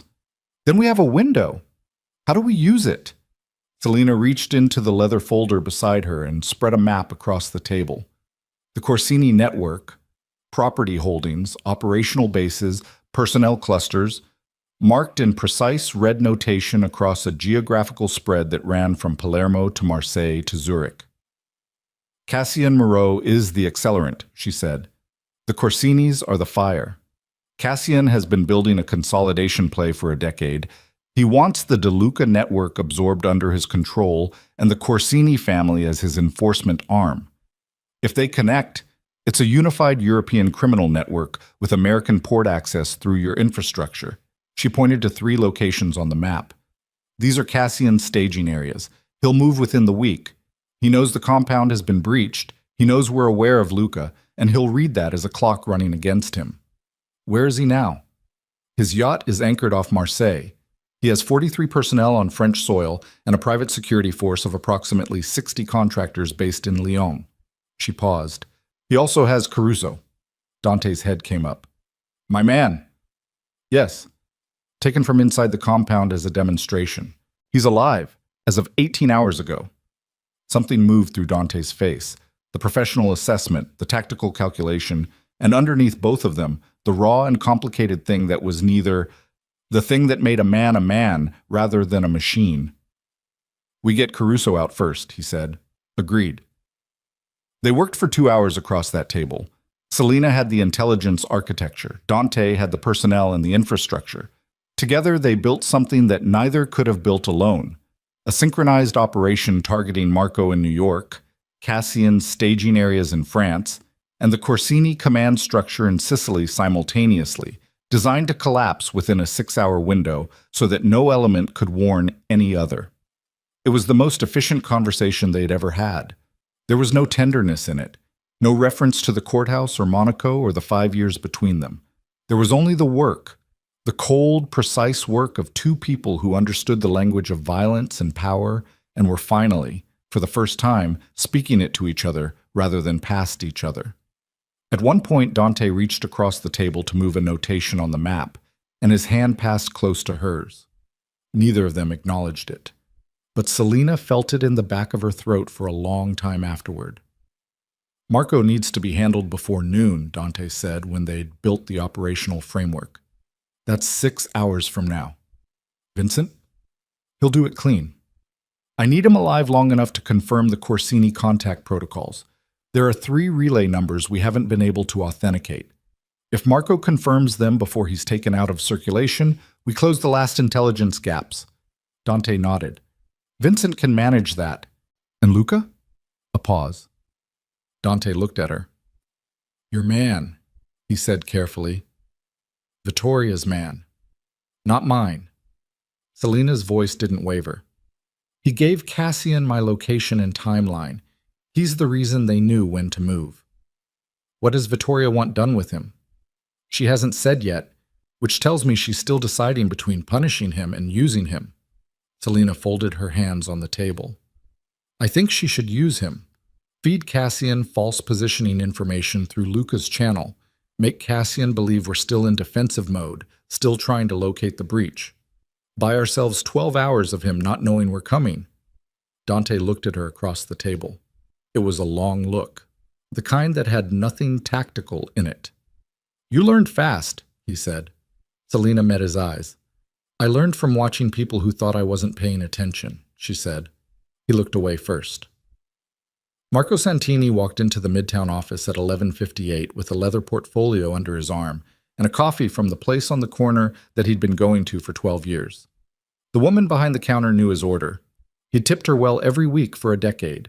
He was a man who understood that loyalty, however purchased, was an investment worth maintaining. He was smiling when he pushed through the door. The smile lasted approximately 4 seconds. Vincent was standing inside. Reyes was beside him. 2 other men Santini recognized from the deep security tier, men who didn't appear at ordinary meetings, stood at the room's 2 exits. Marco's hand tightened on the portfolio. Where's Dante? He said.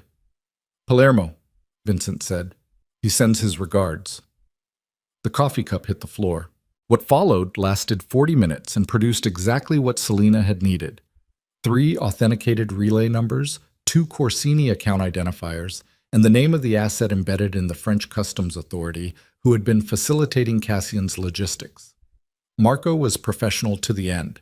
He bargained where he could, withheld where he thought he could afford to, and read the room with the precision of a man who'd spent his entire life reading rooms. When he understood that the bargaining was over and the withholding had cost him more than it protected, he gave Vincent the rest. Then he asked if it would be quick. Vincent told him yes. That was a lie, but it was a merciful one. In Palermo, Selena received the relay numbers via encrypted message at 12:44 and cross-referenced them against the Corsini communications architecture in Vittoria's database. All three confirmed. The last gaps in the intelligence picture closed like a fist. She walked into Vittoria's study and set the completed map on the desk. Vittoria looked at it for a long time without speaking. Cassian moves tonight, Selena said.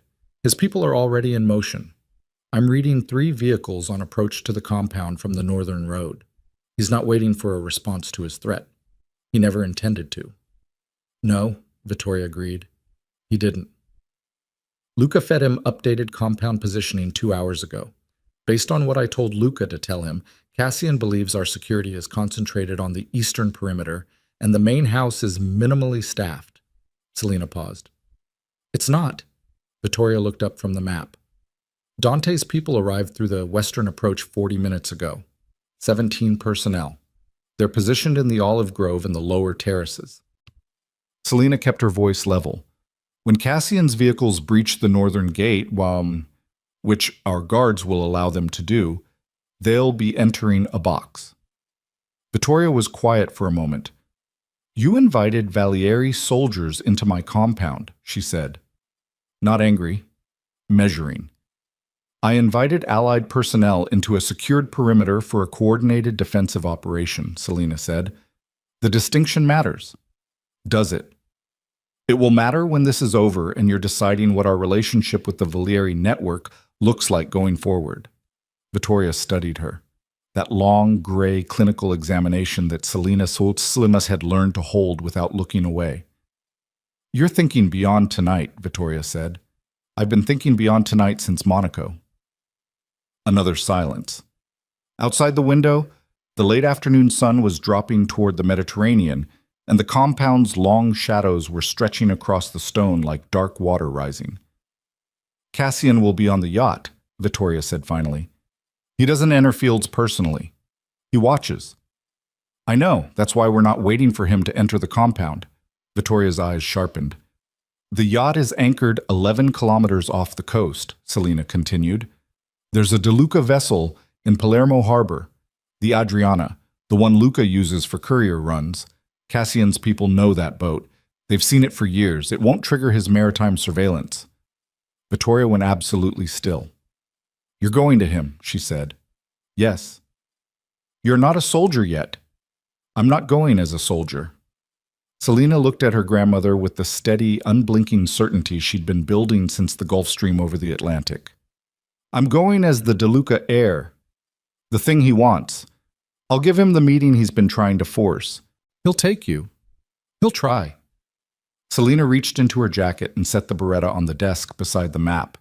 Then she reached into the other side and set a second, smaller weapon, a compact Sig Sauer, beside it. But he doesn't know what I know. He doesn't know the compound has already been secured. He doesn't know Marco is gone. He doesn't know that the Corsini command structure in Palermo received a package of their own internal documentation this afternoon through anonymous channels, which means they're currently busy managing an internal crisis rather than providing backup. She picked the SIG back up and held it. He'll believe he has every advantage. The compound under assault, the De Luca heir isolated, the Valieri network destroyed. She paused. He'll be wrong about all three. Vittoria looked at her granddaughter for a long, deep moment. Then the old woman reached across the desk and pressed 2 fingers against Selena's wrist. Not a grip, not restraint. Just contact. The weight of a hand that had buried everyone and kept moving anyway. Your mother, Vittoria said quietly. When she walked into her first real confrontation, she was 24. She sat across from a man twice her age who had every reason to believe she was nothing. Selena waited. She didn't give him time to adjust his assessment. Vittoria withdrew her hand. Don't give Cassian time either. Selena held the old woman's gaze for 3 seconds. Then she turned toward the door. Behind her, Vittoria's voice came once more, low, stripped of everything but truth. Come back. Selena didn't answer. She walked out into the corridor where 2 De Luca soldiers were waiting and moved toward the compound's lower level without slowing, and the sound of her footsteps on the stone floor was steady and even and gave away nothing at all. Dante was waiting at the compound's vehicle bay. He was in dark clothing now. Not a suit, Not the careful professional armor of the man who'd walked into Monaco, but the practical gear of someone who understood that the next few hours would not be a conversation. He had a weapon holstered under his left arm. There were two men behind him. He looked at Selena when she came through the door, and his expression did something complicated for a moment before it settled. "The northern team is in position," he said. "Cassian's vehicles will hit the gate in approximately 40 minutes based on the surveillance tracking." "Good. I'm going with you. To the yacht." Selena shook her head. "You're not DeLuca. Cassian sees you on that boat. The meeting is over before it starts." "You're not going alone." "I'm not going alone." She tilted her head toward the compound's harbor access. "I'm taking Elena." Elena was a DeLuca operative, 29 years old, former military intelligence, the woman who'd been Selena's closest contact during the last 6 weeks of training, and two crew. "Elena is not Dante."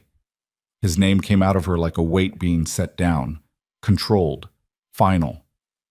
"I need you here.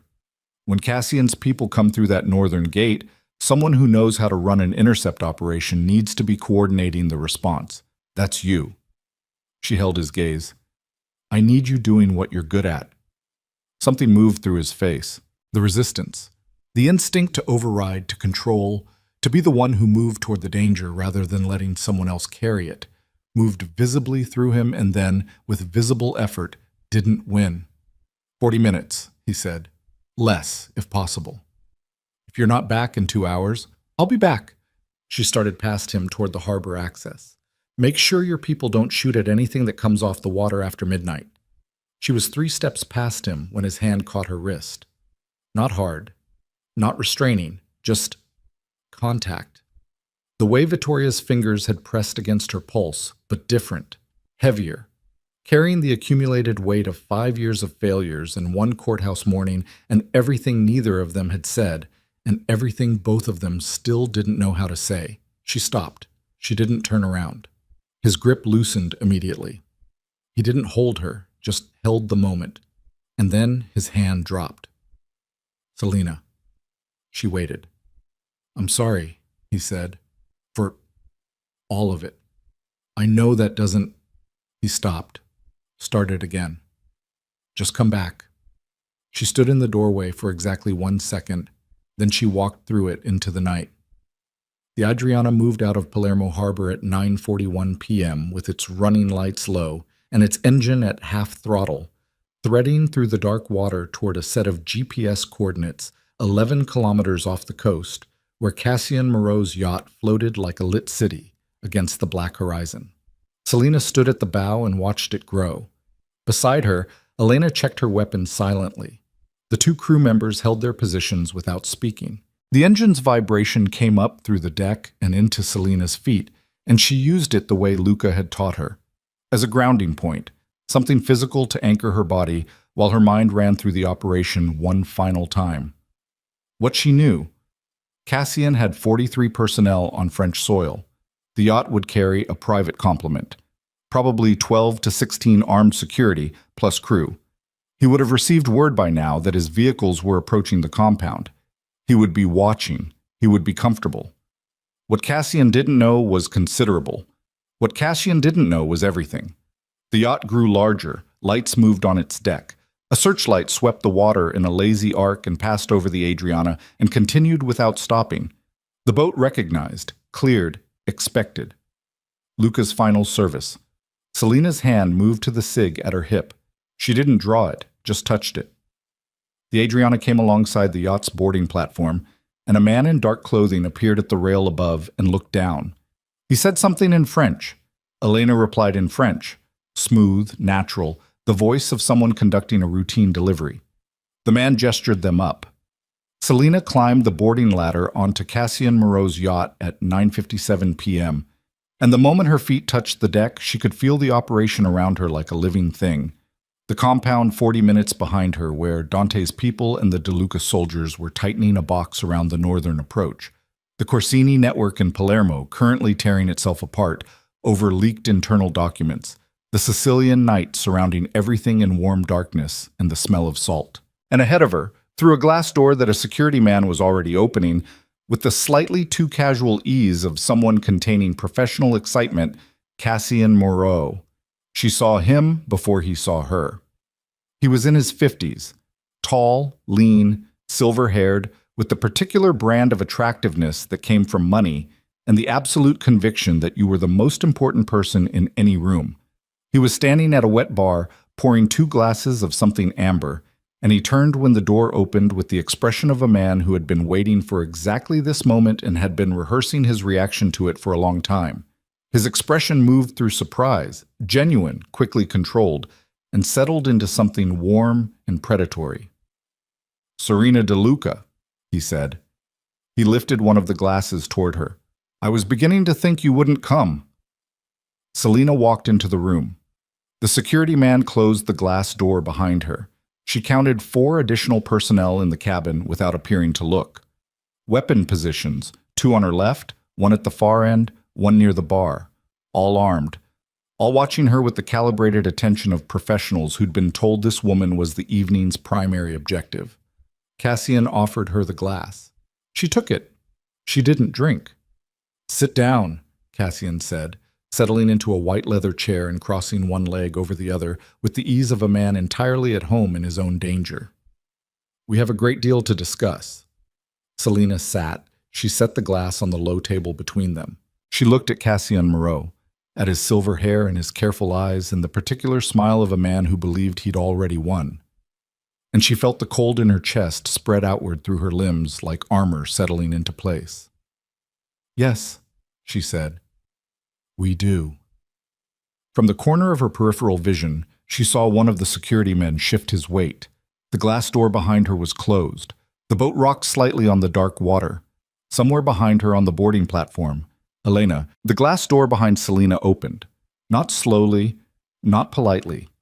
It came off its track entirely, the aluminum frame buckling under the impact of Elena's shoulder, and the sound of it hitting the cabin floor was still reverberating when the first security man reached for his weapon and found Elena's elbow across his throat before his hand made it to the holster. Selena was already moving. She came out of the white leather chair low and fast, the cig clearing her jacket in the same motion, and she put the barrel against the underside of Cassian's jaw before he'd finished processing what the noise was. His amber glass tipped off the armrest and shattered across the white floor. His hands came up. Slow, careful, the hands of a man who understood that sudden movement in this particular moment was a form of suicide. The cabin froze. 4 security personnel. Elena had the first one down and was managing the second. Selena's 2 crew came through the broken doorway with weapons drawn and covered the remaining 2. The one at the far end of the cabin and the one near the bar who'd started reaching and then very wisely stopped. The whole thing took 11 seconds. Cassian looked up at Selena from the chair with his chin tilted back by the gun barrel and his silver hair catching the cabin's warm light. And in his eyes, beneath the shock, beneath the recalculation, beneath the rapid reassessment of every assumption he'd walked into this evening carrying, there was something that almost looked like appreciation. "Faster than your mother," he said. His voice was tight from the angle but controlled. "She gave me a full minute of small talk." Selena pressed the barrel harder. "You knew her. I knew of her. We never met formally." His eyes moved to Elena and back. "Your security team is competent. The Adriana approach was elegant. Luca's channel. I didn't see that one coming." "Nobody ever sees the channel they think they own." A beat of silence. "The compound," Cassian said, "is secure. Your vehicles hit the northern gate 20 minutes ago. They're not coming back." Something moved through his face. Not panic. Men like Cassian Moreau didn't panic. But the specific expression of a man watching a structure he'd built over years collapse with a speed that felt almost unfair. "Valieri," he said. "Yes." "You brought an American gang enforcer into a DeLuca operation." "I brought the right tool for the job," Selena said. "You spent months dismantling his network through Marco. You left him with nothing to lose and soldiers who needed something to fight for. That's a resource, Cassian. You just didn't see it because you were too focused on what you were breaking." Cassian looked at her, really looked. The predatory warmth was gone now. What was left was something colder and more genuine, the actual intelligence of the man stripped of its performance. "You're going to kill me," he said. "That depends on what you do next." A beat. "Caruso," she said. "My associate. Where is he?" Cassian's jaw shifted against the gun barrel. "Forward cabin. Locked. He's unharmed. He was leverage, not a statement. Keys? Jacket pocket. Left side." Selena held his gaze and said, without looking away, "Elena." Elena moved to Cassian, reached into his jacket with the practiced efficiency of someone who'd done this before, and produced a key card. She handed it to one of the crew and said 2 words in Italian. The man disappeared through the interior door. They waited. 90 seconds. Then footsteps, and Caruso appeared in the doorway, rumpled, bruised across the left cheekbone, squinting in the light. He took in the cabin in one sweep, Cassian in the chair, Selena with the weapon, Elena covering the room. His mouth tightened. "Took you long enough," he said. "Get on deck," Selena told him. "Get to the Adriana." He moved without argument. Selena looked back at Cassian. "The French operations," she said. "Lie on. The contractor network. I want it stood down tonight. Every personnel order, every staged resource, every operation in motion. I want a call made in the next 10 minutes that pauses all of it pending a full review. And if I refuse, then I send the documentation package I've been holding. Cassian's communications with the Corsini family, his account structures, his contractor payment records, to 3 separate European law enforcement agencies simultaneously, plus 2 journalists, plus the 4 syndicate heads currently in Monaco who've been wondering for years whether you're an asset or a liability." She tilted her head slightly. "I've been told the answer to that question has been a topic of private debate for some time." Cassian breathed through his nose. Slow, measured. The breathing of a man doing arithmetic. "You're not going to kill me," he said again. Different this time. Not a question, not resignation, a recalibration.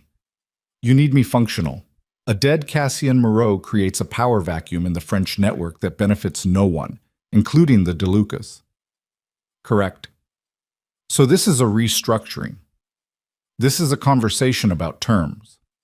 The corner of his mouth moved, almost a smile. The expression of a man who can appreciate a well-constructed trap even while sitting inside it. "Your grandmother taught you well," he said. "My grandmother taught me the vocabulary," Selena replied. "The rest I learned myself." She lowered the weapon 4 inches, not holstering it, not pointing it away, just adjusting the angle from execution to negotiation. "Make the call," she said. Cassian made the call. She stood 3 feet away and listened to every word, and when it was done, she had Elena take his phones, both of them, the public one and the encrypted one, and she told him that one of the DeLuca operatives currently on his yacht would remain as a guest for the next 72 hours while the terms were committed to paper and the Lyon network stood fully down.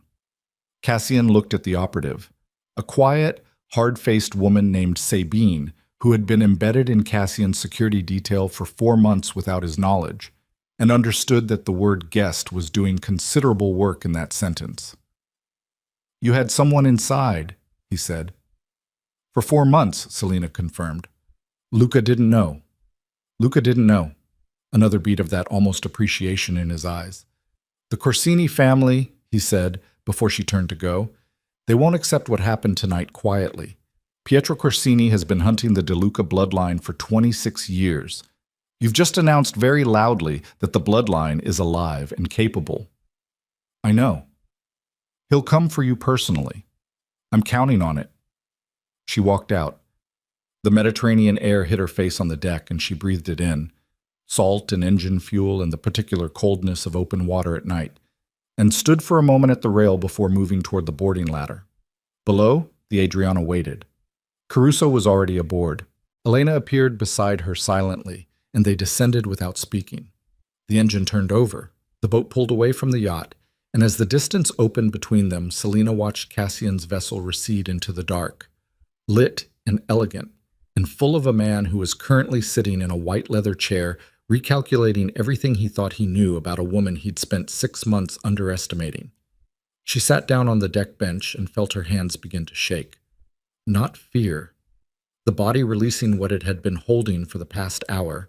the adrenaline finding its way out through her fingers because she'd kept it locked in her chest through the entire operation by sheer will, and now the will was allowing the rest of her to exist again. She pressed her palms flat against her thighs. Breathed. Elena sat beside her and said nothing.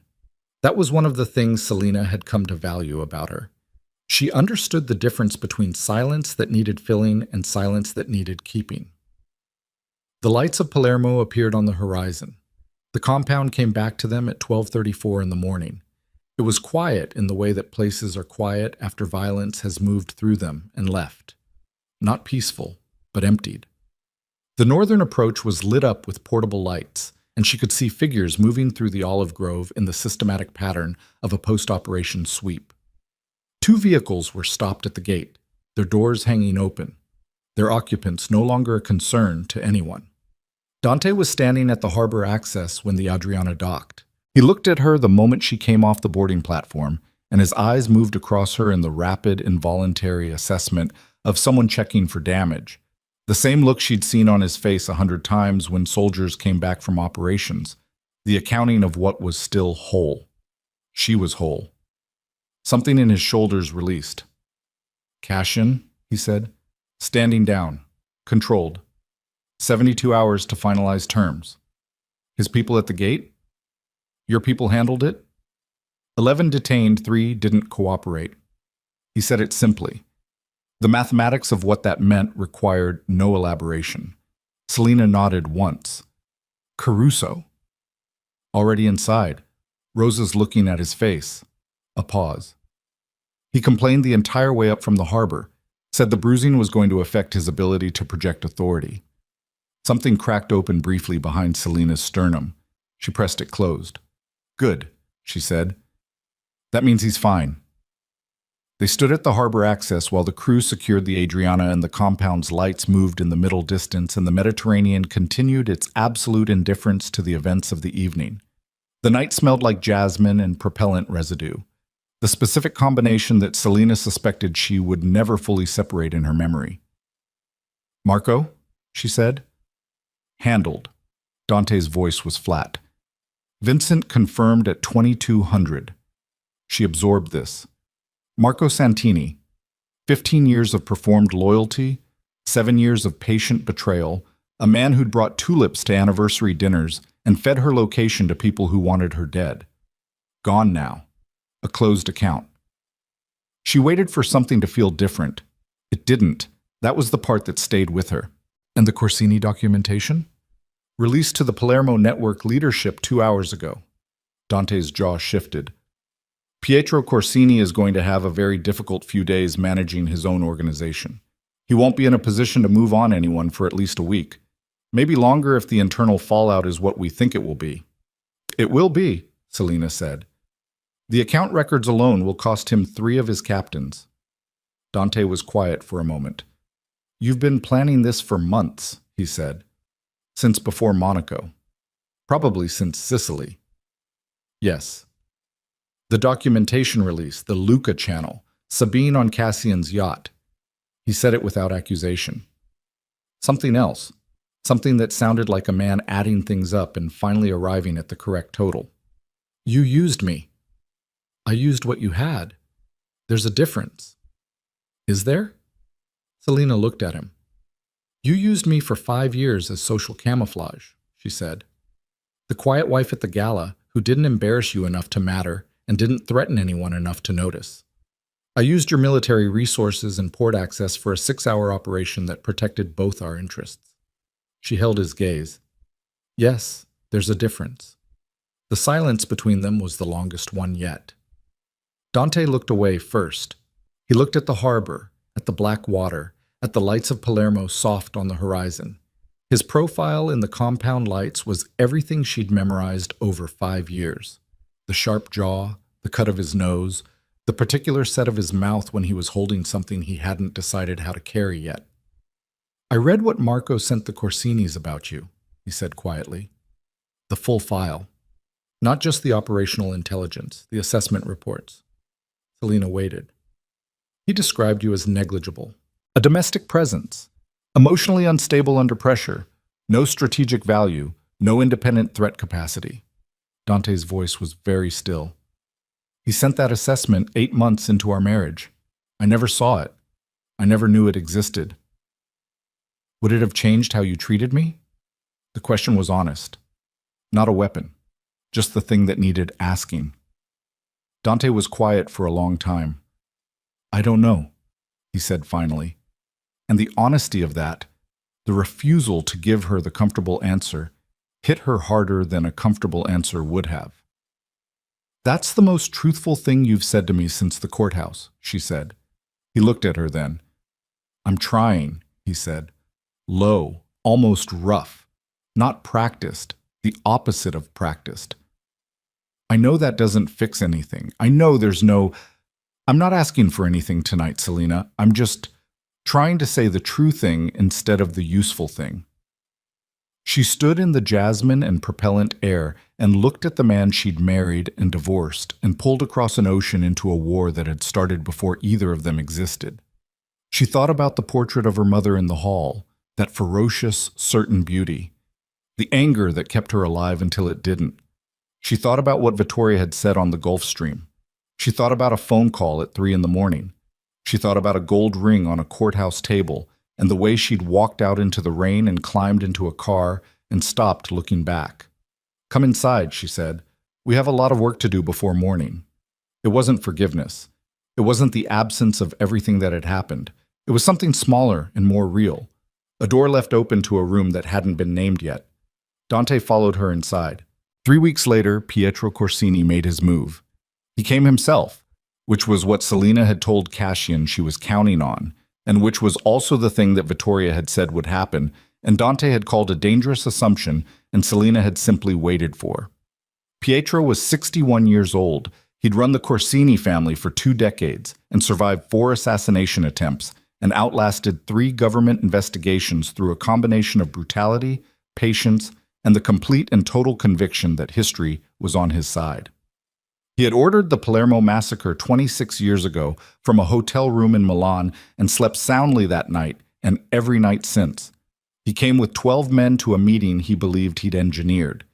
The meeting was set at a neutral location, a restaurant outside Catania, owned by a man with no loyalties who'd been paid generously to be elsewhere that evening.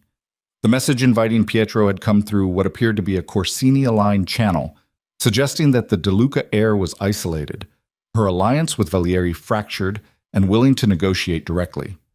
The message had been sent by Sabine. Pietro arrived at 7 in the evening. The restaurant was empty. He stood in the entrance and looked at the laid tables, the unlit candles, the absence of any staff, and the expression on his face moved through several calculations in rapid sequence. His 12 men spread around him, hands going to weapons. The professional paranoia of men who'd survived this long by treating every wrong note as a warning. Selena came in through the kitchen. She was alone. She walked to the center of the restaurant, pulled out a chair at the nearest table, and sat down. She folded her hands on the white tablecloth. She looked at Pietro Corsini across the empty room with the same expression that looked down from a portrait in a stone hallway in Sicily. The certainty, the ferocity, the absolute absence of anything that could be mistaken for fear. Pietro stared at her. You look like your mother, he said. I know, she replied. Sit down. He didn't sit. His men were fanned around the room, covering exits, covering her. She appeared to be alone. She appeared to have come without backup, without support, without anything except the chair and the table and the folded hands. Pietro Corsini had survived this long because he trusted appearances exactly as much as they deserved to be trusted, which was not at all. Where are your people? He said. Everywhere, Selena said simply. It was true. They came in through the windows, the kitchen, the rear exit, and the 2 doors Pietro's men had positioned themselves beside, but not actually locked. 16 De Luca personnel and 9 Valieri soldiers, moving in coordinated silence that broke all at once when Selena lifted 2 fingers from the tablecloth. The 12 Corsini men were contained in 40 seconds. Pietro didn't reach for his weapon. She gave him credit for that. He stood in the center of the room while his entire operational protection dissolved around him, and he looked at Selena with the eyes of a man who had spent 26 years believing he'd exterminated a bloodline, understanding what he was looking at now. Selena stood up. She walked toward him slowly, the way you walk when there's no rush because the outcome is already complete. And she stopped 4 feet away and looked at the man who had ordered her parents killed. He was old. She hadn't expected him to look old. In her imagination, in the months of intelligence briefings and surveillance photographs and the abstract construction of an enemy, Pietro Corsini had been a force, a presence, a darkness with a face. In person, he was a man in his 60s with liver spots on his hands and a scar she recognized from the photograph Vittoria had shown her in Sicily. He looked like someone's grandfather. That was the most frightening thing about him. "You ordered the Palermo massacre," she said. Not a question, not an accusation, a statement of documented fact. "Yes," Pietro said. There was no apology in it, no performance of remorse, just the flat acknowledgement of a man who had made decisions and lived with them for a long time. 47 people, she said. 46. One survived. His eyes moved across her face. Obviously. "My parents. Among others," Selena breathed, in through the nose, out slowly. "I've spent 6 months dismantling the network that's kept you insulated from consequences," she said. "Your banking architecture is gone. Your political contacts have been receiving documentation packages that make continued loyalty to your family extremely inadvisable. Your French alliance—" She paused. "Cassian sends his regards, incidentally. He's adjusted his position considerably." Pietro was quiet. "Your internal command structure is fractured from the account records leak. 2 of your captains have already made contact with law enforcement. 1 has left the country." She tilted her head. "You came here tonight with 12 men because that's what you had available." The silence in the restaurant was absolute. "What do you want?" Pietro said. "I want you to understand something," Selena said. "I'm not going to kill you." Something shifted in his face. "I considered it," she said, "for months. I built the entire operation around the option, and then I realized that killing you gives you the only outcome that costs you nothing." She held his gaze. "You've been living on borrowed time for 26 years. Every year, every comfortable night, every morning you woke up without consequence. That was time that belonged to 46 people who didn't get to have it. Killing you ends the debt. I don't want to end it." Pietro Corsini looked at her with those old, flat, genuinely dangerous eyes, and for the first time she saw something move in them that wasn't calculation. "What then?" he said.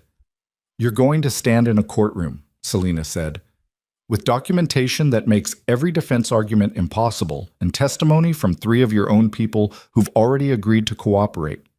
You're going to sit in a room with lawyers and judges and the machinery of a system you've been buying off for 2 decades, except the people you bought are no longer available to stay bought." She paused.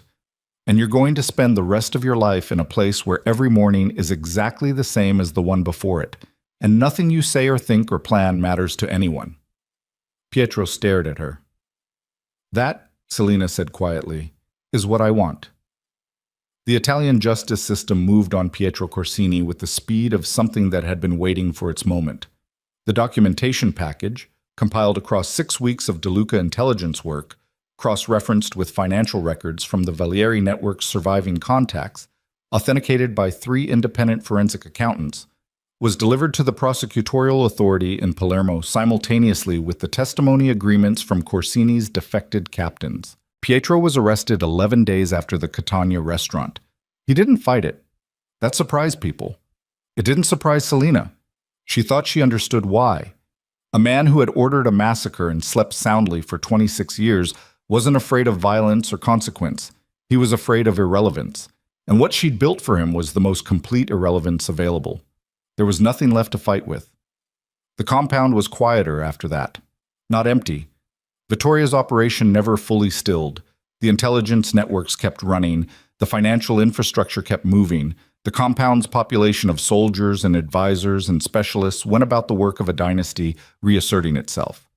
But the specific tension that had lived in the estate's walls since Selena arrived, the siege readiness, the awareness of closing threats, began to dissipate like pressure releasing from a sealed room. She felt it in her own body, too. The loosening of something she'd been holding so long she'd stopped noticing the strain. One evening, 2 weeks after Pietro's arrest, Selena found Vittoria in the garden. The old woman was sitting on a stone bench under an olive tree that was older than anyone living, in the last of the evening light, with her emerald rings in her lap and her eyes on the Mediterranean. She wasn't doing anything. She was just sitting. Selena sat beside her. For a long time they were quiet. "Luca," Selena said finally. "Gone," Vittoria said. "He left the day after the compound operation. I gave him the option." "Why?" Vittoria was quiet for a moment. Her hands moved over the emerald rings slowly. Not putting them on, just touching them. "Because he was wrong," she said. "And he knew it. And because 20 years of service doesn't disappear because a man made a bad decision at the end of it." She paused. "And because killing him would have felt like grief. And I've done enough grieving." Selena absorbed this. "He trained me well," she said. "He did." Vittoria's voice was dry. "That was his last useful act, I suppose. Whatever else he saw what you were capable of before anyone else did." The sun moved lower. The sea went gold. "Your mother would have liked you," Vittoria said. "Not sentimental, factual. She didn't like many people. She had no patience for softness and very little for convention." A pause. "But she liked people who were honest about their own nature. People who looked at what they were and decided to be it completely, rather than apologizing for it." Selena thought about the portrait in the hallway, the ferocious certainty. "Was she happy?" she asked. "Before." Vittoria considered this for a long time. "She was alive," the old woman said finally. "Fully, completely. Every day she was exactly as present as a human being can be." She picked up one of the emerald rings and turned it in the light. "I think for Alessia, that was the same thing." Selena sat with that. Dante left Sicily on a Thursday morning. He had stayed 3 weeks, longer than either of them had initially planned, the operational necessities extending his presence through the Corsini situation and the Cassian finalization and the restructuring of the port arrangements that Selena had outlined at that table in Palermo. He'd worked alongside De Luca personnel with the adaptability of a man who understood that environment was just environment, and if the environment required you to take orders from a woman who 6 months ago you'd dismissed as a quiet liability, then you adjusted. He adjusted imperfectly. There were moments, 2 of them, both during high-pressure operational discussions, when the old instincts surfaced and he spoke over her in a room full of people who looked at her for guidance. Both times she'd simply waited until he finished and then continued as if the interruption hadn't happened. And both times he'd caught himself afterward and said nothing about it, which she understood was its own kind of apology. Imperfect, but not dishonest. The morning he left, she walked with him to the vehicle bay. His bags were already loaded. Vincent was waiting with the car. The compound was beginning its morning routine around them. Guards rotating, kitchen beginning, the smell of coffee reaching even the stone yard. Dante stopped at the vehicle and turned to face her. He looked different from the man who'd walked into Monaco. Older in a way that had nothing to do with time, the particular aging that happens when someone has had their fundamental assumptions dismantled and rebuilt from less comfortable materials. Cleaner, somehow. Like something false had been removed. "New York," he said. "What about it?" "It's still there. What's left of it?" He paused. Vincent has been managing the rebuild. The port infrastructure held, the Corsini takeover never completed, so the network contacts are still functional. It'll take a year, maybe 2. He looked at her steadily. "The De Luca Eastern distribution interest, the arrangement we outlined, that still stands?" "It still stands," she said. "Then we'll need to be in the same room occasionally." "Yes. New York, or here, or wherever the work requires." "Yes." He held her gaze. "That's all I'm asking for," he said. "The work, the same room, whatever that becomes." Selina looked at the man she had loved and resented and mourned and used and fought beside and was still, underneath everything, in the place where honesty lived beyond strategy, not finished with. "That's enough to start with," she said. Something moved through his face.